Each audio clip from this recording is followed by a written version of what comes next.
오늘 아침 알람 소리에 눈을 떴습니다. 휴대폰을 들었습니다. 문자 알림 7개.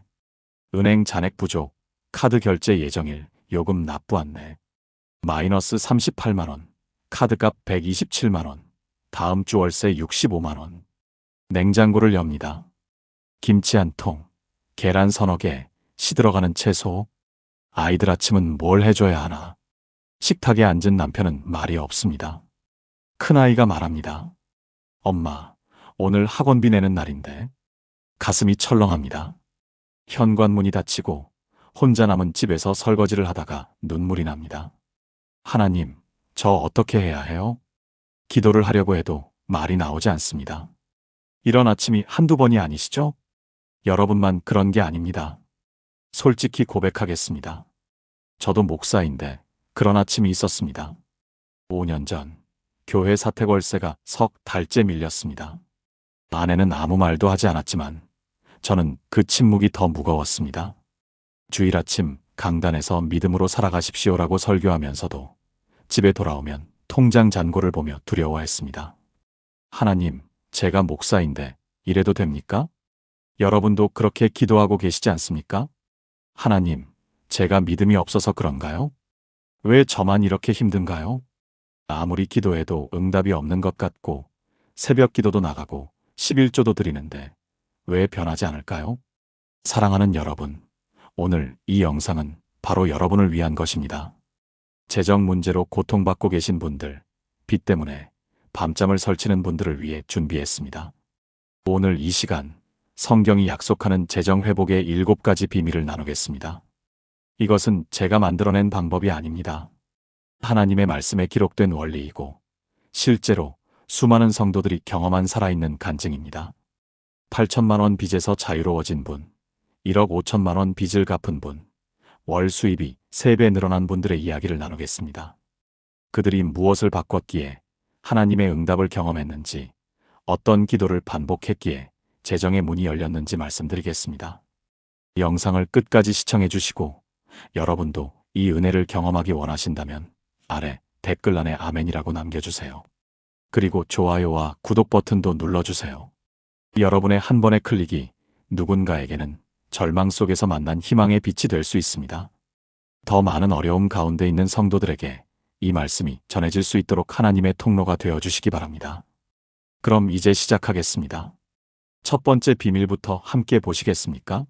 재정이 어렵다면 이 기도 말씀 꼭 반복해 보세요. 목사인 제가 부끄러운 고백을 하나 하겠습니다. 몇 년 전 교회 사택월세가 3개월이나 밀렸던 적이 있습니다. 교인들 앞에서는 믿음을 이야기하면서 집에 돌아오면 통장 잔고를 보며 한숨을 쉬었습니다. 아내는 아무 말 없이 냉장고 문을 열었다 닫았고 저는 그 침묵이 더 무거웠습니다. 하나님, 제가 목사인데 이래도 됩니까? 그렇게 묻고 또 물었지만 하늘은 침묵하는 것 같았습니다. 여러분도 그런 경험 있으신가요? 통장에 마이너스 숫자가 찍히고 카드값 연체 문자가 오고 아이들 학원비를 어떻게든 마련하려고 이리저리 돈을 빌리고 밤새 뒤척이다가 새벽에 일어나 기도하지만 기도 제목은 항상 똑같습니다. 하나님, 돈 좀 주세요. 그런데 이상하게도 응답이 없습니다. 더 절박하게 기도해도 금식하며 매달려도 현실은 조금도 나아지지 않습니다. 그러다 보면 이런 생각까지 듭니다. 내가 뭘 잘못했나? 하나님이 나를 미워하시나? 내 믿음이 부족한 건가? 바로 그때였습니다. 2019년 11월 어느 추운 저녁 한 자매님이 제게 전화를 하셨습니다. 목소리가 떨리고 계셨습니다. 목사님, 저 이제 정말 끝난 것 같아요. 집이 경매로 넘어갑니다. 그분은 서울 노원구에 사시는 김명숙 권사님이었습니다. 당시 63세, 남편이 사업 실패로 집을 나간 지 1년이 넘었고 혼자 남은 빚만 8천만 원이었습니다. 목사님, 저는 매일 기도했어요. 눈물로 매달렸어요. 그런데 왜 하나님은 아무 응답도 안 하세요? 전화기 너머로 흐느끼는 소리가 들렸습니다. 저는 그 순간 제 모습을 보는 것 같았습니다. 월세 밀린 목사와 집을 잃어가는 권사님, 우리 둘은 똑같았습니다. 그런데 그로부터 정확히 3개월 후 놀라운 일이 일어났습니다. 김명숙 권사님이 교회로 달려오셨습니다. 얼굴이 환하게 빛나고 계셨습니다. 목사님, 됐어요. 빚이 다 갚아졌어요. 하나님이 정말 살아계세요. 저는 그 자리에서 얼어붙었습니다. 8천만 원의 빚이 3개월 만에? 도대체 무슨 일이 있었던 걸까요? 권사님은 제 손을 꼭 잡고 말씀하셨습니다. 목사님, 제가 기도를 바꿨어요. 아니, 정확히는 기도할 때 이 말을 반복하기 시작했어요. 그랬더니 모든 게 바뀌기 시작했어요. 저는 그 순간부터 권사님이 하신 그 기도를 연구하기 시작했습니다. 그리고 깨달았습니다. 재정 문제는 단순히 돈이 없어서 생기는 게 아니라는 것을, 우리가 기도할 때 어떤 말을 반복하느냐가 하늘의 창고를 여는 열쇠라는 것을, 오늘 저는 여러분께 그 7가지 비밀을 나누려고 합니다. 김명숙 권사님이 경험한 그 기적, 그 후로 수많은 성도들이 경험한 그 재정적 회복, 그것이 여러분의 것이 될 수 있습니다. 여러분은 어떤 기도를 하고 계십니까? 하나님, 돈이 필요합니다. 이번 달 월세를 내야 합니다. 카드값을 갚아야 합니다.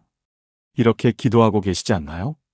그런데 이상하게도 이렇게 기도하면 할수록 마음만 더 불안해집니다.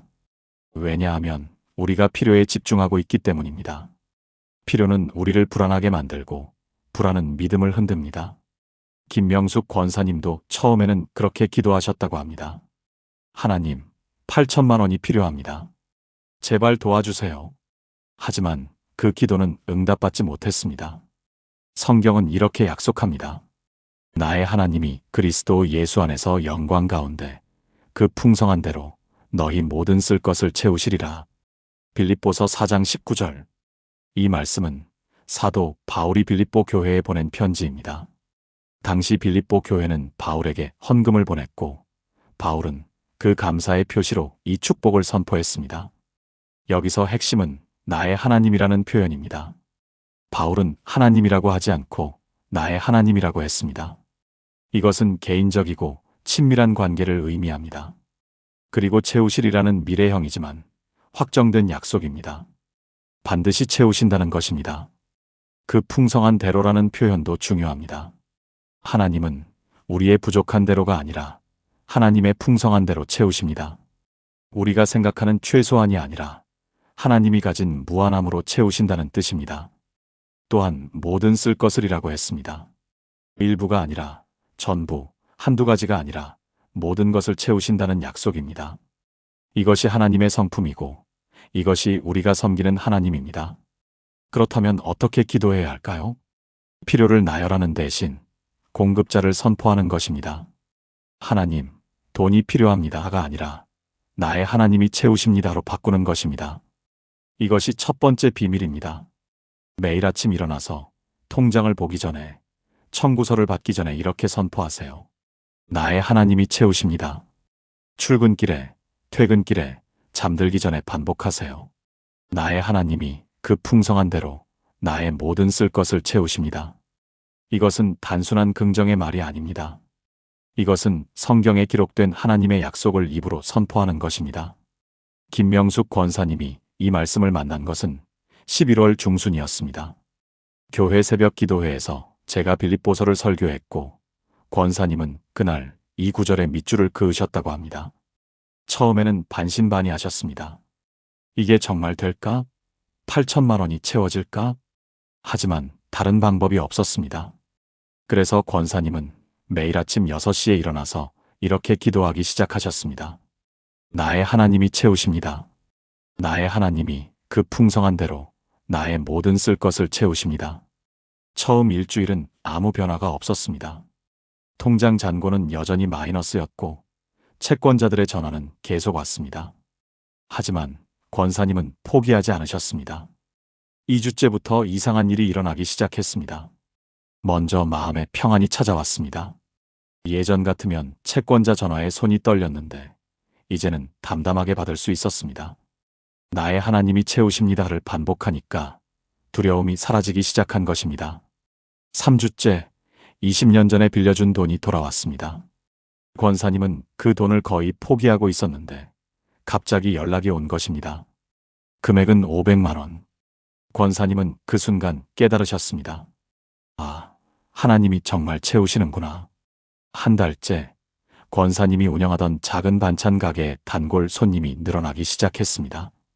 특별히 광고를 한 것도 아닌데 입소문이 났습니다. 매출이 전달보다 30% 증가했습니다. 2달째 권사님의 딸이 직장에서 승진했습니다. 월급이 올라서 더 많은 생활비를 보태줄 수 있게 되었습니다.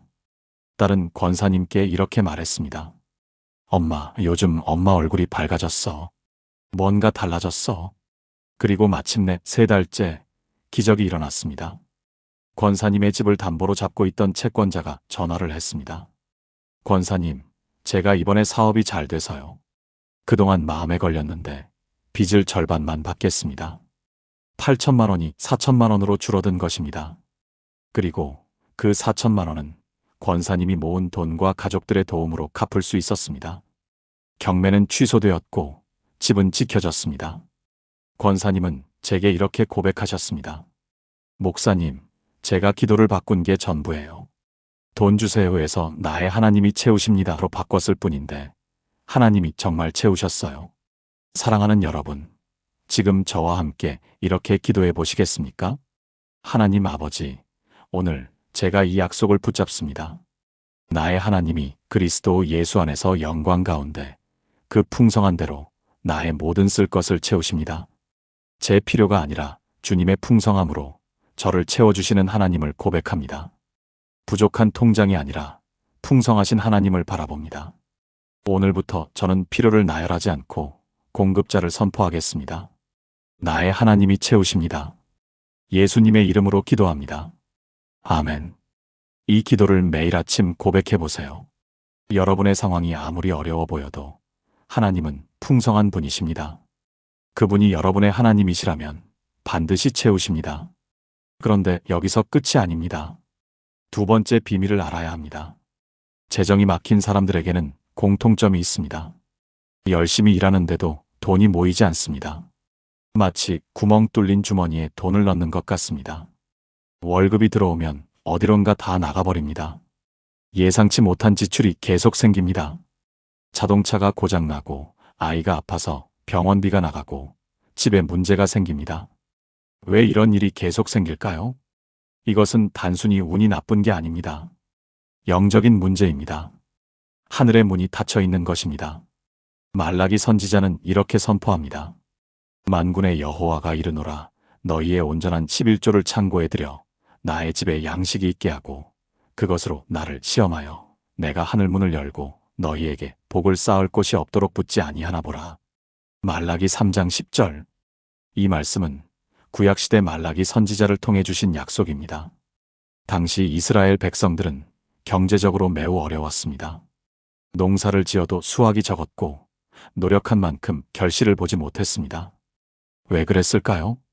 그들이 하나님께 드려야 할 11조를 드리지 않았기 때문입니다. 하나님은 이것을 도둑질이라고 표현하셨습니다. 하나님의 것을 하나님께 드리지 않는 것은 하나님께 도둑질하는 것과 같다는 의미입니다. 그런데 이 말씀의 핵심은 하늘 문을 열고라는 표현입니다. 하늘 문이 닫혀 있으면 복이 내려올 수 없습니다. 하나님의 공급이 막히는 것입니다. 반대로 하늘 문이 열리면 복을 쌓을 곳이 없도록 부어주신다고 약속하십니다. 이것은 조건부 약속입니다. 11조를 드리면 하나님이 하늘 문을 여신다는 것입니다. 그리고 놀라운 것은 나를 시험하여 보라는 표현입니다. 성경에서 하나님을 시험하라고 하신 유일한 구절입니다. 그만큼 하나님은 이 약속에 확신이 있으시다는 뜻입니다. 여러분의 재정이 막혀 있다면 11조를 점검해야 합니다. 11조는 단순히 헌금이 아닙니다. 이것은 하나님과의 계약입니다. 내 수입의 10분의 1은 하나님의 것임을 인정하는 것입니다. 어떤 분들은 이렇게 말합니다. 목사님, 저는 11조 드릴 형편이 안 돼요. 먹고 살기도 빠듯한데요. 하지만 생각해 보세요. 지금 그 90%로도 부족하다면 100%를 갖고 있어도 부족할 것입니다. 문제는 금액이 아니라 하늘 문이 닫혀 있기 때문입니다. 11조를 드리면서 이렇게 기도하세요. 하나님, 이것은 하나님의 것입니다. 저는 하나님께 도둑질하지 않겠습니다. 하늘 문을 열어주소서. 부산에 사시는 박철수 집사님의 이야기를 나누겠습니다. 2020년 당시 56세였던 박 집사님은 작은 식당을 운영하고 계셨습니다. 코로나로 인해 장사가 안 되어 빚이 3천만 원이 생겼습니다. 박 집사님은 그동안 11조를 드리지 못하고 있었습니다. 하나님, 장사가 잘 되면 드리겠습니다. 이렇게 생각하셨던 것입니다. 하지만 상황은 점점 악화되었습니다. 그러던 어느 날, 박 집사님은 새벽 기도회에서 말라기 3장 10절 말씀을 들으셨습니다.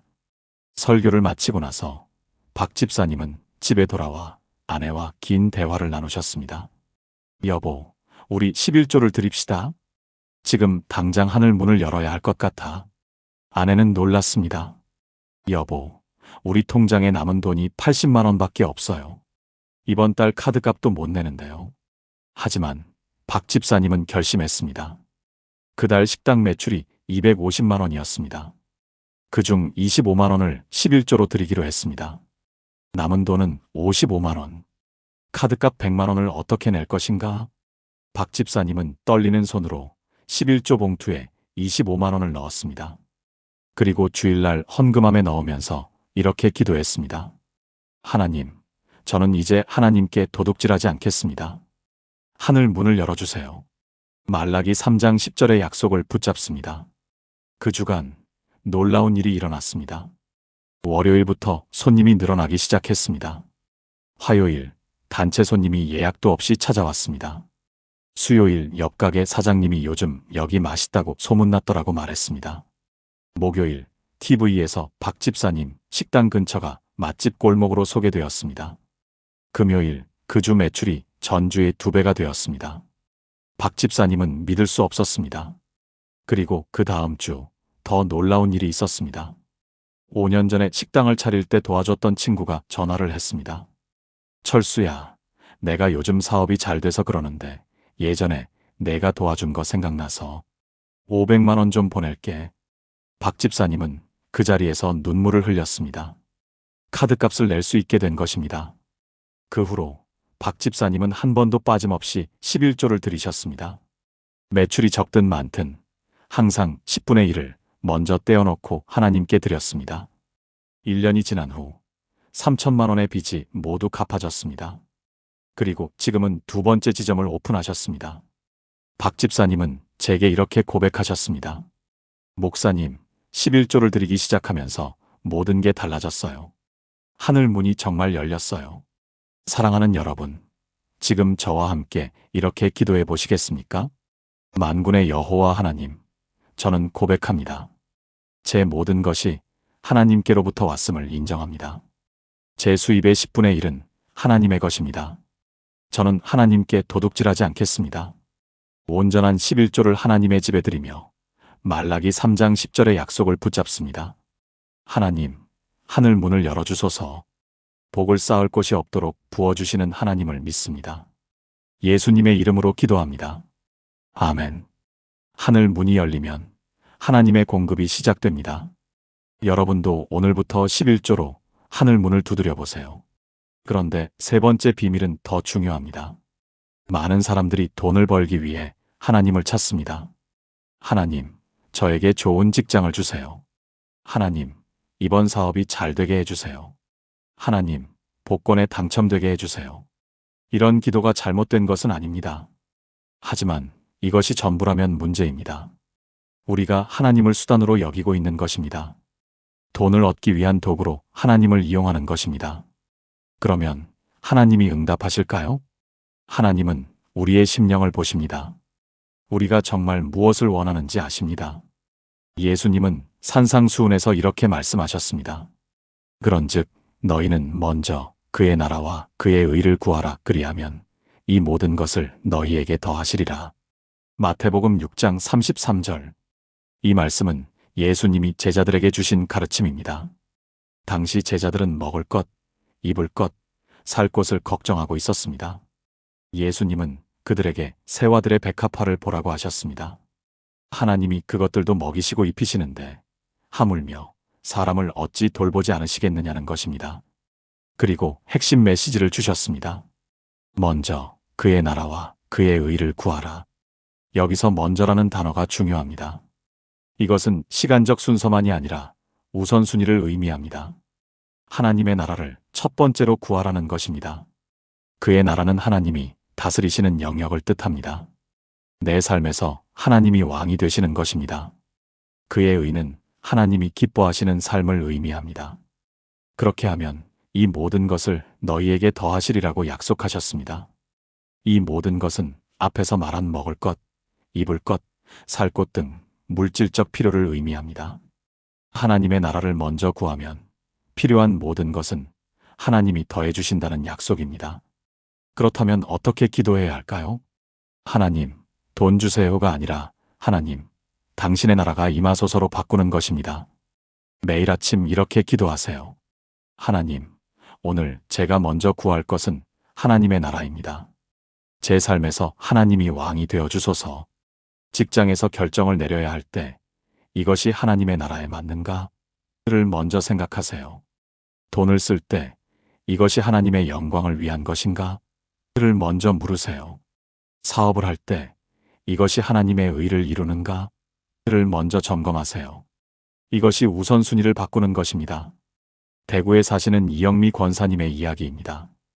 2018년 당시 61세였던 이 권사님은 남편과 함께 작은 부동산 중개업소를 운영하고 계셨습니다. 장사가 잘 안 돼서 월세도 내기 어려웠습니다. 이 권사님은 매일 새벽 기도를 하셨는데 기도 제목은 항상 같았습니다. 하나님, 이번 달에 집 한 채만 팔게 해주세요. 하지만 몇 달 동안 단 한 건도 성사되지 않았습니다. 이 권사님은 점점 불안해졌고 믿음이 흔들리기 시작했습니다. 그러던 어느 날 권사님은 새벽 기도회에서 마태복음 6장 33절 말씀을 들으셨습니다. 먼저 그의 나라와 그의 의를 구하라. 그 순간 권사님은 자신의 기도가 잘못되었음을 깨달았습니다. 권사님은 하나님께 돈을 구했지 하나님의 나라를 구하지 않았던 것입니다. 그날부터 권사님은 기도를 완전히 바꾸셨습니다. 하나님, 제가 먼저 구할 것은 하나님의 나라입니다. 저희 부동산을 통해 사람들이 복을 받게 하소서. 제가 단순히 돈을 벌 것이 아니라 하나님의 의를 이루는 통로가 되게 하소서. 그리고 권사님은 사업 방식도 바꾸셨습니다. 예전에는 비싼 집을 팔아서 수수료를 많이 받는 것이 목표였습니다. 하지만 이제는 고객의 필요를 먼저 생각하기 시작했습니다. 가난한 청년이 오면 수수료를 적게 받더라도 좋은 집을 찾아주셨습니다. 노부부가 오면 편한 집을 소개해드렸습니다. 이익보다 사람을 먼저 생각하게 된 것입니다.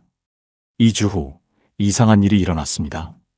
권사님이 도와드렸던 청년이 친구를 소개해 주었습니다. 그 친구가 집을 계약했고 또 다른 친구를 소개했습니다. 입소문이 나기 시작한 것입니다. 이 권사님은 정직하고 친절하다. 한 달 후 3건의 계약이 성사되었습니다. 이전 6개월 동안 한 건도 안 됐는데 한 달에 3건이 된 것입니다. 권사님은 놀라서 무릎을 꿇고 기도하셨습니다. 하나님, 제가 하나님의 나라를 구하니까 하나님이 이 모든 것을 더해 주시는구나. 그 후로 권사님의 사업은 계속 번창했습니다.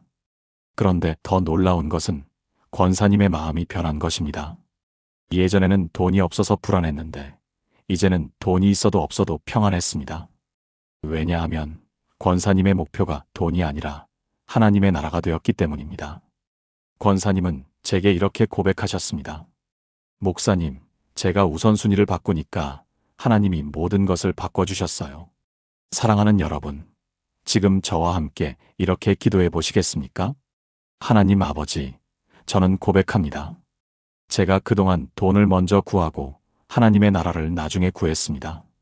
용서해 주소서. 오늘부터 제 삶의 우선순위를 바꾸겠습니다.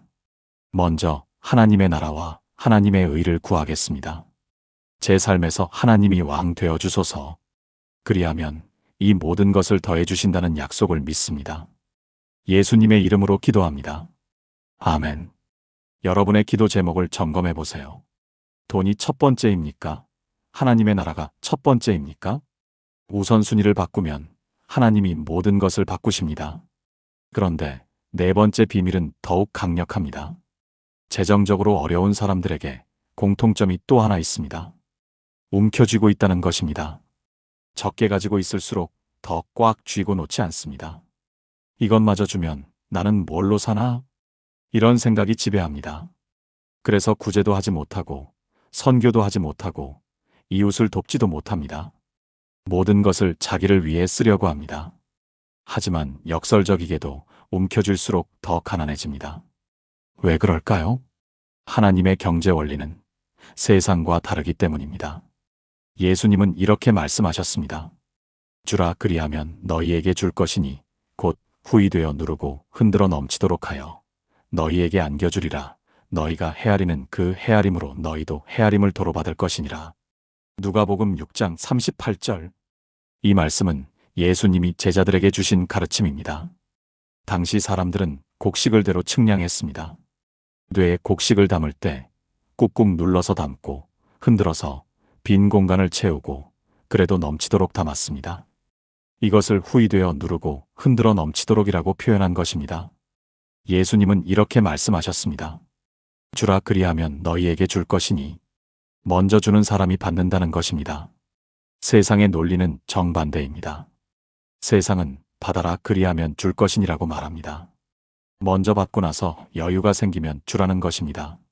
하지만 하나님의 원리는 다릅니다. 먼저 주는 사람에게 하나님이 채워주십니다. 그리고 너희가 헤아리는 그 헤아림으로 너희도 헤아림을 도로 받을 것이니라고 하셨습니다. 적게 주면 적게 받고 많이 주면 많이 받는다는 것입니다. 이것은 단순한 보상이 아니라 영적 원리입니다. 그렇다면 어떻게 해야 할까요? 움켜쥐는 손을 펴는 것입니다. 적더라도 나누는 것입니다. 가난하더라도 구제하는 것입니다. 내가 이것을 주면 하나님이 채워주실 것이다라고 믿고 주는 것입니다. 매달 수입이 생기면 먼저 하나님께 드릴 것을 떼어놓고 그 다음 이웃을 위해 쓸 것을 떼어놓으세요. 교회의 가난한 성도를 돕고 선교를 후원하고 길에서 만난 노숙자에게 밥을 사주세요. 이것이 흘려보내는 것입니다. 그리고 이렇게 기도하세요. 하나님, 제가 주는 이 작은 것으로 하나님이 크게 채워주실 줄 믿습니다. 인천에 사시는 최영철 장로님의 이야기를 나누겠습니다. 2017년 당시 68세였던 최 장로님은 은퇴 후 작은 연금으로 살고 계셨습니다. 월 120만 원의 연금이 전부였는데 집세와 생활비를 내고 나면 거의 남는 게 없었습니다. 최 장로님은 젊은 시절 사업을 하다가 실패해서 재산이 거의 없었습니다. 그래서 노년이 매우 불안했습니다. 이 돈으로 얼마나 더 살 수 있을까? 매일 통장 잔고를 확인하며 불안해하셨습니다. 그러던 어느 날 장로님은 교회에서 한 가난한 청년을 만났습니다. 그 청년은 대학을 다니면서 아르바이트로 생활비를 벌고 있었는데 학비가 부족해서 휴학을 고민하고 있었습니다. 최 장로님은 그 청년의 이야기를 듣고 마음이 아팠습니다. 내가 저 나이 때 얼마나 어려웠는데. 그날 밤 최 장로님은 잠을 이루지 못했습니다. 그리고 누가복음 6장 38절 말씀이 떠올랐습니다. 주라 그리하면 너희에게 줄 것이니. 장로님은 결심했습니다. 다음 날 장로님은 청년을 찾아가서 봉투를 하나 건넸습니다. 그 안에는 50만 원이 들어 있었습니다. 장로님의 한 달 생활비에 해당하는 금액이었습니다. 청년은 깜짝 놀라서 사양했습니다. 장로님, 이건 너무 큰 금액이에요. 저는 받을 수 없습니다. 하지만 장로님은 청년의 손에 봉투를 꼭 쥐어주며 말했습니다. 하나님이 나에게 주신 것을 나누는 것일 뿐이야. 공부 열심히 하거라. 그리고 집에 돌아와서 장로님은 이렇게 기도했습니다. 하나님, 제가 가진 것이 적지만 드렸습니다. 하나님이 채워주실 줄 믿습니다. 그 주간 이상한 일이 일어났습니다. 장로님이 30년 전에 다니던 회사 동기가 전화를 했습니다. 영철아, 우리 다음 주에 동기회 하는데 너도 와. 장로님은 그 모임에 거의 안 나가던 분이었지만 이상하게 그날은 가고 싶었습니다. 동기회에 갔더니 옛 동료들이 반갑게 맞아주었습니다. 그리고 한 동기가 장로님께 이렇게 물었습니다. 영철아, 너 요즘 뭐하니? 일자리 하나 있는데 내가 했으면 좋겠는데.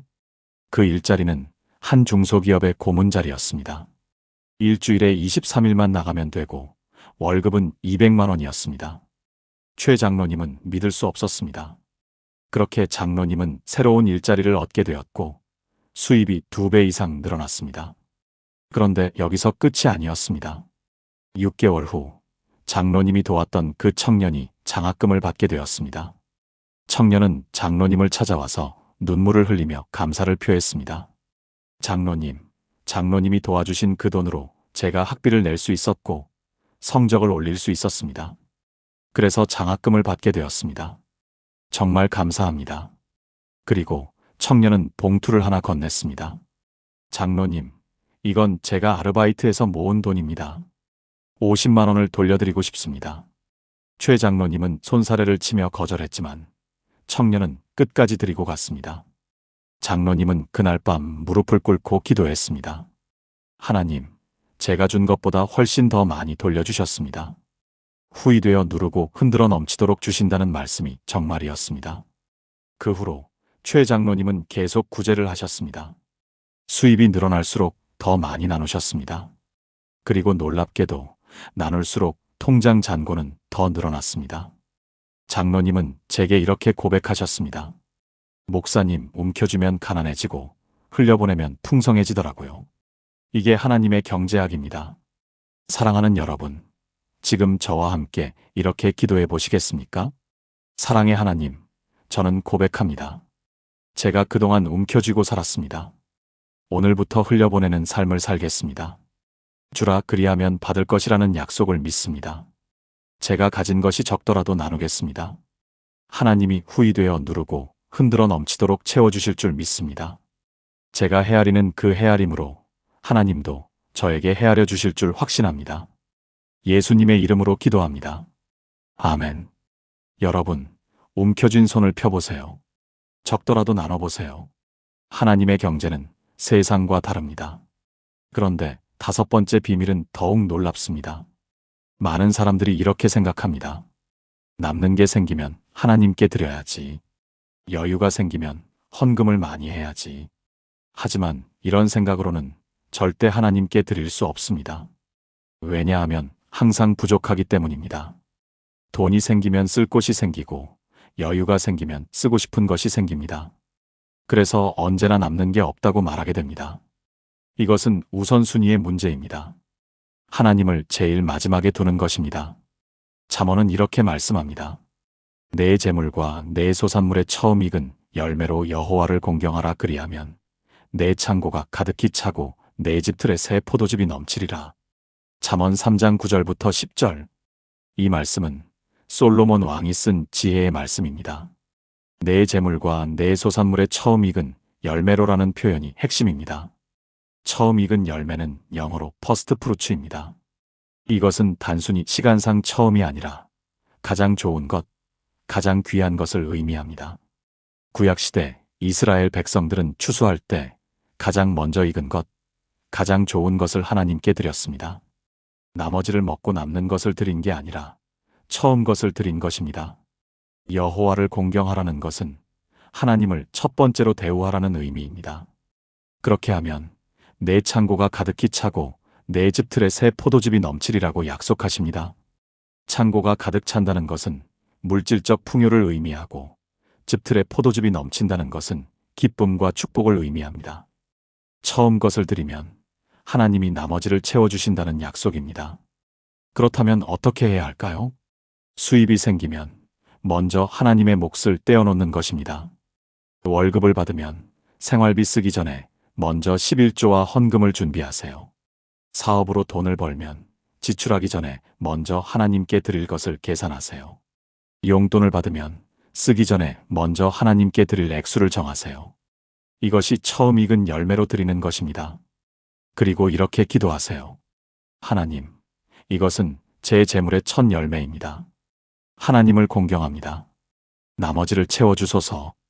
광주에 사시는 강미선 집사님의 이야기입니다. 2021년 당시 59세였던 강 집사님은 작은 미용실을 운영하고 계셨습니다. 코로나 이후로 손님이 많이 줄어서 한 달 수입이 150만 원 정도였습니다.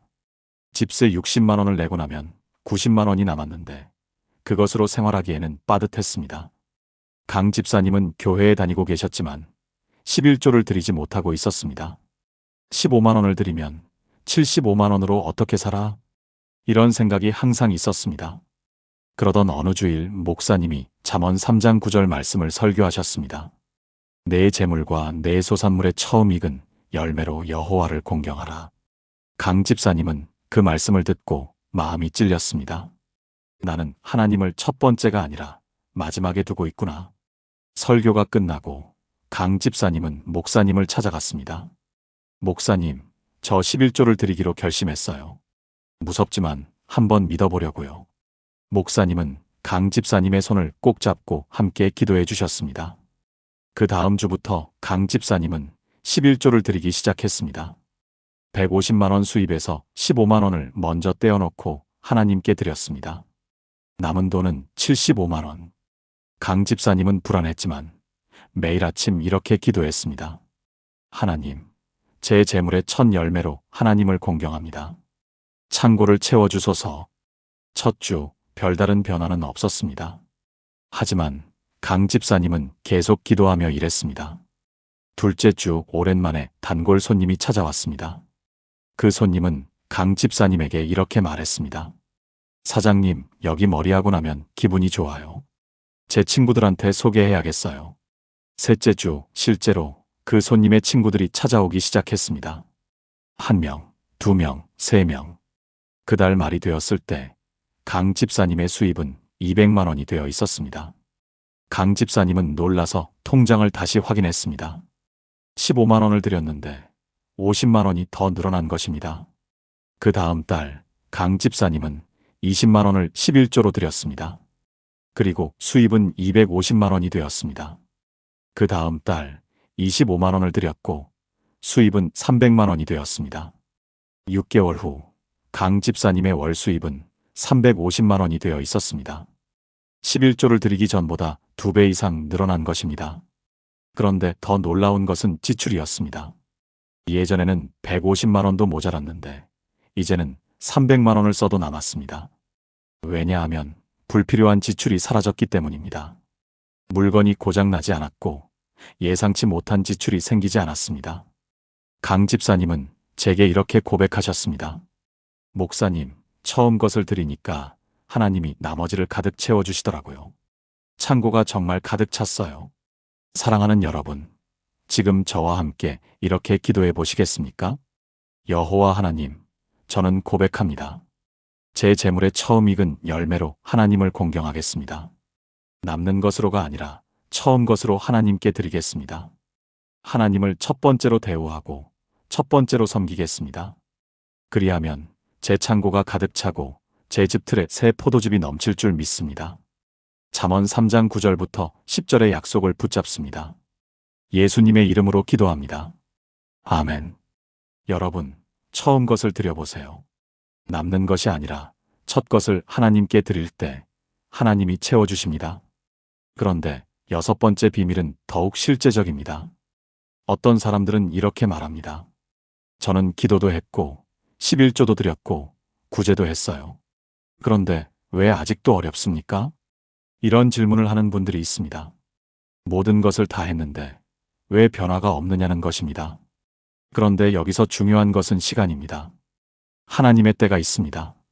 씨를 뿌리고 바로 다음 날 열매를 기대할 수는 없습니다. 기다림의 시간이 필요합니다. 그리고 그 기다림의 시간 동안 우리가 해야 할 것이 있습니다. 바로 충만을 선포하는 것입니다. 사도 바울은 이렇게 말씀합니다. 하나님이 능히 모든 은혜를 너희에게 넘치게 하시나니 이는 너희로 모든 일에 항상 모든 것이 넉넉하여 모든 착한 일을 넘치게 하게 하려 하심이라. 고린도후서 9장 8절. 이 말씀은 바울이 고린도 교회에 보낸 편지입니다. 당시 예루살렘 교회가 기근으로 어려움을 겪고 있었고 바울은 여러 교회에 구제 헌금을 요청했습니다. 고린도 교회 성도들은 자신들도 넉넉하지 않았지만 헌금을 했습니다. 바울은 그들에게 이 약속의 말씀을 주었습니다. 하나님이 능히 모든 은혜를 너희에게 넘치게 하시나니. 여기서 넘치게 하시나니는 영어로 어바운드입니다. 이것은 단순히 채우는 것이 아니라 넘쳐 흐르게 한다는 의미입니다. 모든 은혜는 물질적 은혜만이 아니라 영적 은혜, 관계의 은혜, 건강의 은혜 등 모든 영역의 은혜를 포함합니다. 모든 일에 항상 모든 것이 넉넉하여라는 표현도 놀랍습니다. 일부가 아니라 모든 일에, 가끔이 아니라 항상, 어떤 것이 아니라 모든 것이 넉넉하다는 것입니다. 그 목적은 모든 착한 일을 넘치게 하게 하려 하심입니다. 하나님이 우리에게 풍성히 주시는 이유는 우리가 더 많이 나눌 수 있게 하기 위함입니다. 그렇다면 기다림의 시간 동안 무엇을 해야 할까요? 충만을 선포하는 것입니다. 아직 눈에 보이지 않아도, 통장 잔고가 늘지 않아도 이렇게 선포하세요. 하나님이 모든 은혜를 내게 넘치게 하십니다. 나는 모든 일에 항상 모든 것이 넉넉합니다. 나는 모든 착한 일을 넘치게 합니다. 이것은 거짓말이 아닙니다. 이것은 하나님의 약속을 미리 선포하는 것입니다. 믿음은 바라는 것들의 실상이고 보이지 않는 것들의 증거입니다. 전주에 사시는 정수진 권사님의 이야기입니다. 2022년 당시 65세였던 정 권사님은 남편과 사별한 후 혼자 살고 계셨습니다. 유일한 수입은 월 80만 원의 국민연금이었습니다. 정 권사님은 교회를 열심히 다니고 11조도 드리고 구제도 했습니다. 하지만 상황은 나아지지 않았습니다. 오히려 건강이 나빠져서 병원비가 계속 나갔습니다. 정 권사님은 절망했습니다. 하나님, 제가 뭘 더 해야 합니까? 저는 다 했는데 왜 변화가 없습니까? 그러던 어느 날 권사님은 새벽 기도회에서 고린도후서 9장 8절 말씀을 들으셨습니다. 목사님은 이렇게 설교하셨습니다. 하나님의 때가 있습니다. 기다리는 동안 충만을 선포하십시오. 정 권사님은 그날부터 매일 이 말씀을 고백하기 시작했습니다. 아침에 일어나서 밥을 먹으면서 잠들기 전에 반복했습니다. 하나님이 모든 은혜를 내게 넘치게 하십니다. 처음 한 달 아무 변화가 없었습니다. 통장 잔고는 여전히 마이너스였고 병원비는 계속 나갔습니다. 하지만 권사님은 포기하지 않았습니다. 둘째 달 이상한 일이 일어났습니다. 권사님이 병원에 갔더니 의사 선생님이 이렇게 말했습니다. 권사님, 이상한데요? 지난달보다 수치가 많이 좋아졌어요. 약을 줄여도 될 것 같습니다. 병원비가 절반으로 줄어든 것입니다. 셋째 달 권사님이 사시는 아파트 관리사무소에서 연락이 왔습니다. 권사님, 기초생활수급자 신청이 승인되었습니다. 다음 달부터 지원금이 나옵니다. 권사님은 몇 년 전에 신청했다가 거절당했던 것인데 갑자기 승인이 된 것입니다. 월 40만 원의 지원금이 추가되었습니다. 넷째 달 권사님의 딸이 전화를 했습니다. 엄마, 저 승진했어요. 이제 엄마한테 생활비 더 드릴 수 있어요. 딸이 보내주는 돈이 월 30만 원에서 50만 원으로 늘어났습니다. 다섯째 달 권사님이 오랫동안 빌려줬던 돈이 돌아왔습니다. 15년 전에 친구에게 빌려준 300만 원이었는데 권사님은 거의 포기하고 있었습니다. 그 친구가 갑자기 연락을 해서 돌려준 것입니다. 여섯째 달 교회에서 권사님께 집사직을 맡겼습니다. 그리고 교회의 한 사업가 집사님이 권사님을 도와주기로 결정했습니다. 매달 100만 원씩 후원하기로 한 것입니다. 1년 후 정 권사님의 상황은 완전히 바뀌어 있었습니다. 국민연금 80만 원, 기초생활수급 40만 원, 딸 지원 50만 원, 후원 100만 원, 월 270만 원. 1년 전 80만 원에서 3배 이상 늘어난 것입니다. 그리고 병원비는 절반으로 줄어서 오히려 돈이 남기 시작했습니다. 권사님은 남는 돈으로 다른 어려운 성도들을 돕기 시작했습니다. 정말로 모든 착한 일을 넘치게 하게 된 것입니다. 권사님은 제게 이렇게 고백하셨습니다.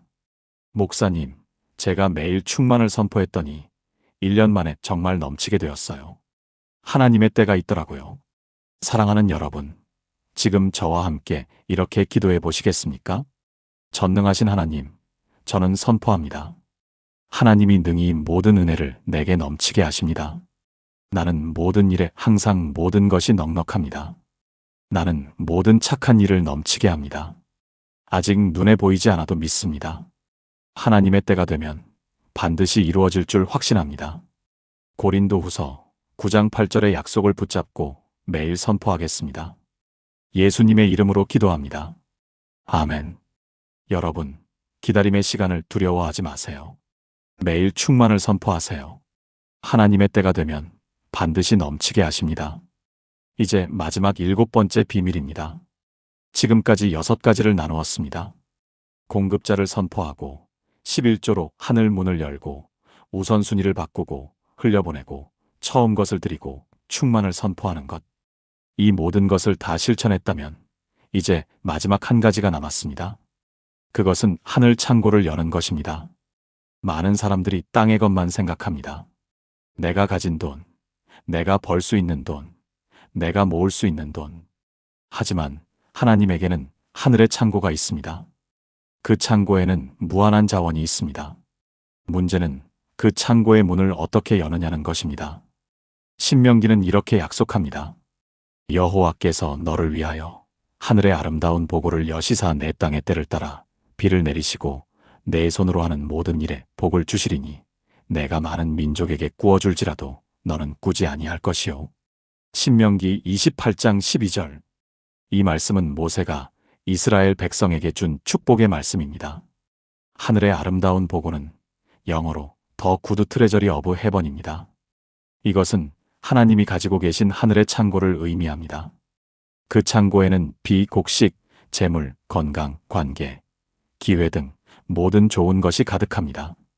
여시사는 하나님이 직접 문을 열어주신다는 의미입니다. 우리가 억지로 여는 것이 아니라 하나님이 여시는 것입니다. 내 땅의 때를 따라 비를 내리시고는 적절한 때에 필요한 것을 주신다는 뜻입니다. 내 손으로 하는 모든 일에 복을 주시리니는 우리의 노동과 사업에 하나님의 축복이 임한다는 것입니다. 마지막 내가 많은 민족에게 꾸어줄지라도 너는 꾸지 아니할 것이요는 채무자가 아니라 채권자가 된다는 의미입니다. 빚지는 삶이 아니라 나눠주는 삶을 살게 된다는 약속입니다. 그렇다면 어떻게 하늘 창고를 열 수 있을까요? 이 말씀 앞에는 조건이 있습니다. 신명기 28장 1절부터 2절을 보면 내가 내 하나님 여호와의 말씀을 삼가 듣고 내가 오늘 내게 명령하는 그의 모든 명령을 지켜 행하면이라고 되어 있습니다. 하나님의 말씀을 듣고 행하는 것이 조건입니다. 지금까지 나눈 6가지를 실천하는 것입니다. 그리고 마지막으로 이렇게 기도하세요. 하나님, 하늘의 아름다운 보고를 열어주소서. 제게 필요한 모든 것을 때를 따라 주소서. 수원에 사시는 김현우 집사님의 이야기로 마무리하겠습니다. 2019년 당시 57세였던 김 집사님은 작은 건설 하청업체를 운영하고 계셨습니다. 대기업에서 일하다가 명예퇴직한 후 시작한 사업이었는데 경쟁이 치열해서 거의 빚만 늘어갔습니다. 빚이 1억 5천만 원까지 쌓였고 김 집사님은 사업을 정리하려고 고민하고 계셨습니다. 그러던 어느 날 김 집사님은 새벽 기도회에서 신명기 28장 12절 말씀을 들으셨습니다. 목사님은 이렇게 설교하셨습니다. 하나님에게는 하늘의 창고가 있습니다. 하나님의 말씀을 듣고 행하면 하나님이 그 창고를 열어주십니다. 김 집사님은 그 설교를 들으면서 눈물을 흘렸습니다. 하나님, 저에게도 하늘 창고를 열어주실 수 있습니까? 그날부터 김 집사님은 변화하기 시작했습니다. 먼저 지금까지 배운 6가지를 실천하기로 결심했습니다. 공급자를 선포하고 11조를 드리고 하나님의 나라를 먼저 구하고 흘려보내고 처음 것을 드리고 충만을 선포하기 시작했습니다. 그리고 매일 아침 이렇게 기도했습니다. 하나님, 하늘의 아름다운 보고를 열어주소서. 처음 3개월은 정말 힘들었습니다. 오히려 상황이 더 어려워지는 것 같았습니다. 계약이 취소되고 직원들 월급을 제때 못 주는 일도 생겼습니다. 하지만 김 집사님은 포기하지 않았습니다. 4개월째 작은 변화가 시작되었습니다. 김 집사님이 성실하게 일하는 모습을 본 한 대기업 팀장이 연락을 했습니다. 김 집사님, 우리 회사 프로젝트 하나 맡아보시겠어요? 작은 프로젝트였지만 김 집사님은 최선을 다해서 일했습니다. 품질도 좋고 기한도 잘 맞췄습니다. 6개월째 그 팀장이 더 큰 프로젝트를 맡겼습니다. 9개월째 김 집사님의 회사는 그 대기업의 협력업체로 정식 등록되었습니다. 1년 후 김 집사님의 연 매출은 3배가 되어 있었습니다. 그리고 놀랍게도 1억 5천만 원의 빚이 모두 갚아졌습니다. 2년째가 되었을 때 김 집사님은 직원을 10명 더 고용할 수 있게 되었습니다. 그리고 교회의 가난한 성도들을 위해 매달 500만 원씩 후원하기 시작했습니다. 정말로 많은 민족에게 꾸어줄지라도 너는 꾸지 아니할 상태가 된 것입니다. 3년째 김 집사님은 제게 이렇게 고백하셨습니다. 목사님, 제가 3년 전만 해도 1억 5천만 원 빚쟁이였어요. 그런데 지금은 빚도 다 갚고 남을 도울 수 있게 되었어요. 하나님이 하늘 창고를 정말 열어주셨어요. 그런데 더 놀라운 것은 김 집사님의 간증이었습니다. 목사님, 돈이 생기니까 행복해진 게 아니에요. 하나님의 말씀을 듣고 행하는 과정에서 이미 행복했어요. 돈은 그냥 덤으로 따라온 거예요. 김 집사님은 지금도 매일 아침 신명기 28장 12절을 고백한다고 합니다. 하나님이 하늘의 아름다운 보고를 열어주십니다. 사랑하는 여러분, 지금 저와 함께 이렇게 기도해 보시겠습니까? 여호와 나의 하나님, 저는 선포합니다. 하나님이 저를 위하여 하늘의 아름다운 보고를 여십니다. 제 땅의 때를 따라 비를 내리시고 제 손으로 하는 모든 일에 복을 주십니다. 저는 꾸지 않고 꾸어주는 삶을 살게 됩니다. 하나님의 말씀을 듣고 행하겠습니다. 신명기 28장 12절의 약속이 제 삶에 이루어질 줄 믿습니다. 하늘 창고가 열리고 하나님의 풍성함이 제 삶에 부어질 줄 확신합니다. 예수님의 이름으로 기도합니다. 아멘. 여러분, 하나님에게는 하늘의 창고가 있습니다. 그 창고는 무한합니다. 하나님의 말씀을 듣고 행하면 하나님이 그 창고를 열어주십니다. 오늘 이 7가지 비밀을 실천해 보세요. 지금까지 나눈 7가지 말씀을 하나의 기도로 드리겠습니다. 함께 기도하시겠습니까? 전능하시고 풍성하신 하나님 아버지, 오늘 이 시간 주신 7가지 놀라운 약속들을 감사드립니다.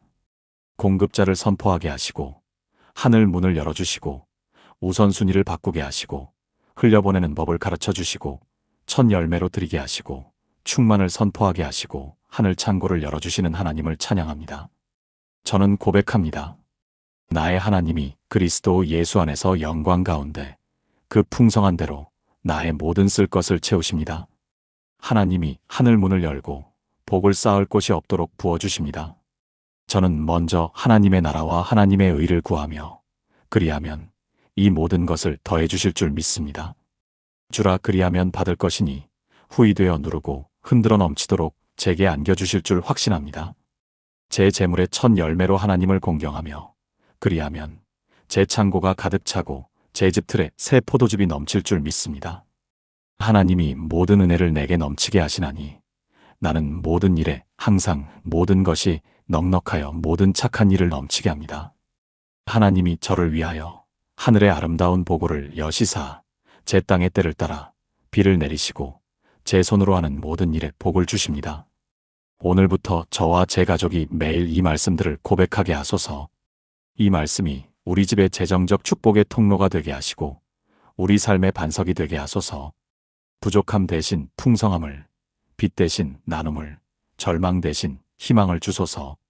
재정의 모든 문제를 해결해 주시고 하나님의 영광을 위해 살게 하소서.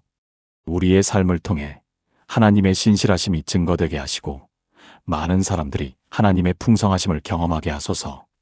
이 모든 것이 하나님의 약속이심을 믿고 신뢰하며 의지합니다. 살아계신 예수 그리스도의 이름으로 기도합니다. 아멘. 사랑하는 여러분, 지금까지 재정 기도의 7가지 비밀을 나누었습니다. 첫째, 나의 하나님이 채우신다. 공급자를 선포하는 것. 둘째, 하늘 문이 열린다. 11조로 막힌 통로를 여는 것. 셋째, 먼저 그의 나라를 구하라. 우선순위를 바꾸는 것. 넷째, 주라 그리하면 받을 것이니 움켜쥔 손을 펴고 흘려보내는 것. 다섯째, 내 재물로 여호와를 공경하라. 첫 열매로 드리는 것. 여섯째, 하나님이 모든 은혜를 넘치게 하시나니 충만을 선포하는 것. 일곱째, 아름다운 보고를 여시사 하늘 창고를 여는 기도. 이 7가지는 단순한 기도 제목이 아닙니다. 이것은 하나님의 경제 원리이고 재정 축복의 통로입니다. 김명숙 권사님은 이것을 실천해서 8천만 원 빚에서 자유로워졌습니다. 박철수 집사님은 3천만 원 빚을 갚고 두 번째 지점을 열었습니다. 이영미 권사님은 사업이 번창하고 마음의 평안을 얻었습니다. 최영철 장로님은 연금만으로 살다가 새 일자리를 얻고 구제하는 삶을 살게 되었습니다. 강미선 집사님은 월 수입이 2배 이상 늘어났습니다. 정수진 권사님은 80만 원에서 270만 원으로 수입이 늘었습니다. 김현우 집사님은 1억 5천만 원 빚을 갚고 남을 도울 수 있게 되었습니다. 이 모든 분들의 공통점은 무엇일까요? 기도를 바꿨다는 것입니다. 하나님 돈 주세요가 아니라 하나님의 약속을 선포하기 시작한 것입니다. 여러분도 오늘부터 이 7가지를 실천해 보세요. 하루아침에 변하지는 않을 것입니다. 하지만 매일 고백하고 매일 실천하면 반드시 변화가 일어납니다. 하나님은 살아계시고 하나님의 약속은 변하지 않습니다. 목사인 제가 부끄러운 고백을 하나 하겠습니다. 몇 년 전 교회 사택 월세가 3개월이나 밀렸던 적이 있습니다. 교인들 앞에서는 믿음을 이야기하면서 집에 돌아오면 통장 잔고를 보며 한숨을 쉬었습니다. 아내는 아무 말 없이 냉장고 문을 열었다 닫았고 저는 그 침묵이 더 무거웠습니다. 하나님, 제가 목사인데 이래도 됩니까? 그렇게 묻고 또 물었지만 하늘은 침묵하는 것 같았습니다. 여러분도 그런 경험 있으신가요? 통장에 마이너스 숫자가 찍히고 카드값 연체 문자가 오고 아이들 학원비를 어떻게든 마련하려고 이리저리 돈을 빌리고 밤새 뒤척이다가 새벽에 일어나 기도하지만 기도 제목은 항상 똑같습니다. 하나님, 돈 좀 주세요. 그런데 이상하게도 응답이 없습니다. 더 절박하게 기도해도 금식하며 매달려도 현실은 조금도 나아지지 않습니다. 그러다 보면 이런 생각까지 듭니다. 내가 뭘 잘못했나? 하나님이 나를 미워하시나? 내 믿음이 부족한 건가? 바로 그때였습니다. 2019년 11월 어느 추운 저녁 한 자매님이 제게 전화를 하셨습니다. 목소리가 떨리고 계셨습니다. 목사님, 저 이제 정말 끝난 것 같아요. 집이 경매로 넘어갑니다. 그분은 서울 노원구에 사시는 김명숙 권사님이었습니다. 당시 63세, 남편이 사업 실패로 집을 나간 지 1년이 넘었고 혼자 남은 빚만 8천만 원이었습니다. 목사님, 저는 매일 기도했어요. 눈물로 매달렸어요. 그런데 왜 하나님은 아무 응답도 안 하세요? 전화기 너머로 흐느끼는 소리가 들렸습니다. 저는 그 순간 제 모습을 보는 것 같았습니다. 월세 밀린 목사와 집을 잃어가는 권사님, 우리 둘은 똑같았습니다. 그런데 그로부터 정확히 3개월 후 놀라운 일이 일어났습니다. 김명숙 권사님이 교회로 달려오셨습니다. 얼굴이 환하게 빛나고 계셨습니다. 목사님, 됐어요. 빚이 다 갚아졌어요. 하나님이 정말 살아계세요. 저는 그 자리에서 얼어붙었습니다. 8천만 원의 빚이 3개월 만에? 도대체 무슨 일이 있었던 걸까요? 권사님은 제 손을 꼭 잡고 말씀하셨습니다. 목사님, 제가 기도를 바꿨어요. 아니, 정확히는 기도할 때 이 말을 반복하기 시작했어요. 그랬더니 모든 게 바뀌기 시작했어요. 저는 그 순간부터 권사님이 하신 그 기도를 연구하기 시작했습니다. 그리고 깨달았습니다. 재정 문제는 단순히 돈이 없어서 생기는 게 아니라는 것을, 우리가 기도할 때 어떤 말을 반복하느냐가 하늘의 창고를 여는 열쇠라는 것을, 오늘 저는 여러분께 그 7가지 비밀을 나누려고 합니다. 김명숙 권사님이 경험한 그 기적, 그 후로 수많은 성도들이 경험한 그 재정적 회복, 그것이 여러분의 것이 될 수 있습니다. 여러분은 어떤 기도를 하고 계십니까? 하나님, 돈이 필요합니다. 이번 달 월세를 내야 합니다. 카드값을 갚아야 합니다. 이렇게 기도하고 계시지 않나요? 그런데 이상하게도 이렇게 기도하면 할수록 마음만 더 불안해집니다. 왜냐하면 우리가 필요에 집중하고 있기 때문입니다. 필요는 우리를 불안하게 만들고 불안은 믿음을 흔듭니다. 김명숙 권사님도 처음에는 그렇게 기도하셨다고 합니다. 하나님, 8천만 원이 필요합니다. 제발 도와주세요. 하지만 그 기도는 응답받지 못했습니다. 성경은 이렇게 약속합니다. 나의 하나님이 그리스도 예수 안에서 영광 가운데 그 풍성한 대로 너희 모든 쓸 것을 채우시리라. 빌립보서 4장 19절. 이 말씀은 사도 바울이 빌립보 교회에 보낸 편지입니다. 당시 빌립보 교회는 바울에게 헌금을 보냈고 바울은 그 감사의 표시로 이 축복을 선포했습니다. 여기서 핵심은 나의 하나님이라는 표현입니다. 바울은 하나님이라고 하지 않고 나의 하나님이라고 했습니다. 이것은 개인적이고 친밀한 관계를 의미합니다. 그리고 채우시리라는 미래형이지만 확정된 약속입니다. 반드시 채우신다는 것입니다. 그 풍성한 대로라는 표현도 중요합니다. 하나님은 우리의 부족한 대로가 아니라 하나님의 풍성한 대로 채우십니다. 우리가 생각하는 최소한이 아니라 하나님이 가진 무한함으로 채우신다는 뜻입니다. 또한 모든 쓸 것을이라고 했습니다. 일부가 아니라 전부, 한두 가지가 아니라 모든 것을 채우신다는 약속입니다. 이것이 하나님의 성품이고 이것이 우리가 섬기는 하나님입니다. 그렇다면 어떻게 기도해야 할까요? 필요를 나열하는 대신 공급자를 선포하는 것입니다. 하나님, 돈이 필요합니다가 아니라 나의 하나님이 채우십니다로 바꾸는 것입니다. 이것이 첫 번째 비밀입니다. 매일 아침 일어나서 통장을 보기 전에, 청구서를 받기 전에 이렇게 선포하세요. 나의 하나님이 채우십니다. 출근길에, 퇴근길에, 잠들기 전에 반복하세요. 나의 하나님이 그 풍성한 대로 나의 모든 쓸 것을 채우십니다. 이것은 단순한 긍정의 말이 아닙니다. 이것은 성경에 기록된 하나님의 약속을 입으로 선포하는 것입니다. 김명숙 권사님이 이 말씀을 만난 것은 11월 중순이었습니다. 교회 새벽 기도회에서 제가 빌립보서를 설교했고 권사님은 그날 이 구절에 밑줄을 그으셨다고 합니다. 처음에는 반신반의하셨습니다. 이게 정말 될까? 8천만 원이 채워질까? 하지만 다른 방법이 없었습니다. 그래서 권사님은 매일 아침 6시에 일어나서 이렇게 기도하기 시작하셨습니다. 나의 하나님이 채우십니다. 나의 하나님이 그 풍성한 대로 나의 모든 쓸 것을 채우십니다. 처음 일주일은 아무 변화가 없었습니다. 통장 잔고는 여전히 마이너스였고 채권자들의 전화는 계속 왔습니다. 하지만 권사님은 포기하지 않으셨습니다. 2주째부터 이상한 일이 일어나기 시작했습니다. 먼저 마음에 평안이 찾아왔습니다. 예전 같으면 채권자 전화에 손이 떨렸는데 이제는 담담하게 받을 수 있었습니다. 나의 하나님이 채우십니다를 반복하니까 두려움이 사라지기 시작한 것입니다. 3주째 20년 전에 빌려준 돈이 돌아왔습니다. 권사님은 그 돈을 거의 포기하고 있었는데 갑자기 연락이 온 것입니다. 금액은 500만 원. 권사님은 그 순간 깨달으셨습니다. 아, 하나님이 정말 채우시는구나. 한 달째 권사님이 운영하던 작은 반찬 가게에 단골 손님이 늘어나기 시작했습니다. 특별히 광고를 한 것도 아닌데 입소문이 났습니다. 매출이 전달보다 30% 증가했습니다. 2달째 권사님의 딸이 직장에서 승진했습니다. 월급이 올라서 더 많은 생활비를 보태줄 수 있게 되었습니다. 딸은 권사님께 이렇게 말했습니다. 엄마, 요즘 엄마 얼굴이 밝아졌어. 뭔가 달라졌어. 그리고 마침내 3달째 기적이 일어났습니다.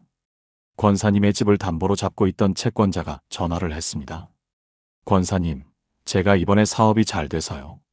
그동안 마음에 걸렸는데 빚을 절반만 받겠습니다. 8천만 원이 4천만 원으로 줄어든 것입니다. 그리고 그 4천만 원은 권사님이 모은 돈과 가족들의 도움으로 갚을 수 있었습니다. 경매는 취소되었고 집은 지켜졌습니다. 권사님은 제게 이렇게 고백하셨습니다. 목사님, 제가 기도를 바꾼 게 전부예요. 돈 주세요 해서 나의 하나님이 채우십니다로 바꿨을 뿐인데 하나님이 정말 채우셨어요. 사랑하는 여러분, 지금 저와 함께 이렇게 기도해 보시겠습니까? 하나님 아버지, 오늘 제가 이 약속을 붙잡습니다. 나의 하나님이 그리스도 예수 안에서 영광 가운데 그 풍성한 대로 나의 모든 쓸 것을 채우십니다. 제 필요가 아니라 주님의 풍성함으로 저를 채워주시는 하나님을 고백합니다. 부족한 통장이 아니라 풍성하신 하나님을 바라봅니다. 오늘부터 저는 필요를 나열하지 않고 공급자를 선포하겠습니다. 나의 하나님이 채우십니다. 예수님의 이름으로 기도합니다. 아멘. 이 기도를 매일 아침 고백해 보세요. 여러분의 상황이 아무리 어려워 보여도 하나님은 풍성한 분이십니다. 그분이 여러분의 하나님이시라면 반드시 채우십니다. 그런데 여기서 끝이 아닙니다. 두 번째 비밀을 알아야 합니다. 재정이 막힌 사람들에게는 공통점이 있습니다. 열심히 일하는데도 돈이 모이지 않습니다. 마치 구멍 뚫린 주머니에 돈을 넣는 것 같습니다. 월급이 들어오면 어디론가 다 나가버립니다. 예상치 못한 지출이 계속 생깁니다. 자동차가 고장나고 아이가 아파서 병원비가 나가고 집에 문제가 생깁니다. 왜 이런 일이 계속 생길까요? 이것은 단순히 운이 나쁜 게 아닙니다. 영적인 문제입니다. 하늘의 문이 닫혀 있는 것입니다. 말라기 선지자는 이렇게 선포합니다. 만군의 여호와가 이르노라. 너희의 온전한 11조를 창고에 들여 나의 집에 양식이 있게 하고 그것으로 나를 시험하여 내가 하늘 문을 열고 너희에게 복을 쌓을 곳이 없도록 붙지 아니하나 보라. 말라기 3장 10절. 이 말씀은 구약시대 말라기 선지자를 통해 주신 약속입니다. 당시 이스라엘 백성들은 경제적으로 매우 어려웠습니다. 농사를 지어도 수확이 적었고 노력한 만큼 결실을 보지 못했습니다. 왜 그랬을까요? 그들이 하나님께 드려야 할 11조를 드리지 않았기 때문입니다. 하나님은 이것을 도둑질이라고 표현하셨습니다. 하나님의 것을 하나님께 드리지 않는 것은 하나님께 도둑질하는 것과 같다는 의미입니다. 그런데 이 말씀의 핵심은 하늘 문을 열고라는 표현입니다. 하늘 문이 닫혀 있으면 복이 내려올 수 없습니다. 하나님의 공급이 막히는 것입니다. 반대로 하늘 문이 열리면 복을 쌓을 곳이 없도록 부어주신다고 약속하십니다. 이것은 조건부 약속입니다. 11조를 드리면 하나님이 하늘 문을 여신다는 것입니다.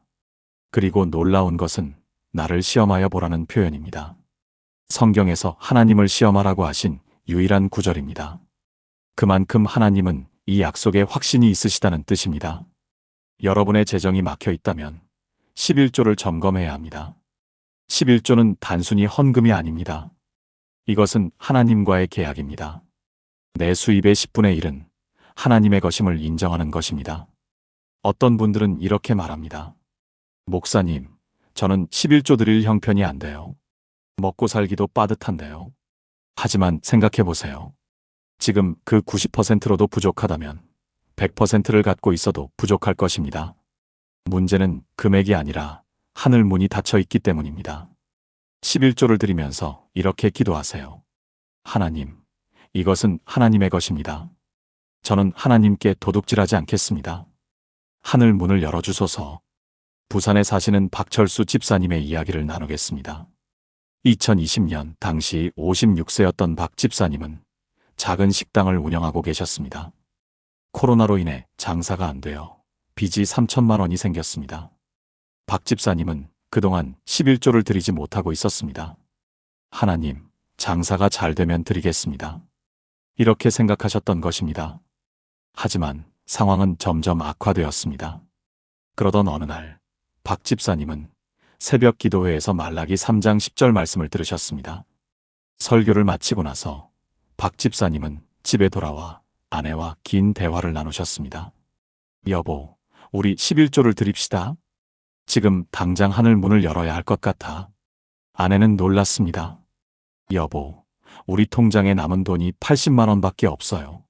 이번 달 카드값도 못 내는데요. 하지만 박 집사님은 결심했습니다. 그달 식당 매출이 250만 원이었습니다. 그중 25만 원을 11조로 드리기로 했습니다. 남은 돈은 55만 원. 카드값 100만 원을 어떻게 낼 것인가? 박 집사님은 떨리는 손으로 11조 봉투에 25만 원을 넣었습니다. 그리고 주일날 헌금함에 넣으면서 이렇게 기도했습니다. 하나님, 저는 이제 하나님께 도둑질하지 않겠습니다. 하늘 문을 열어주세요. 말라기 3장 10절의 약속을 붙잡습니다.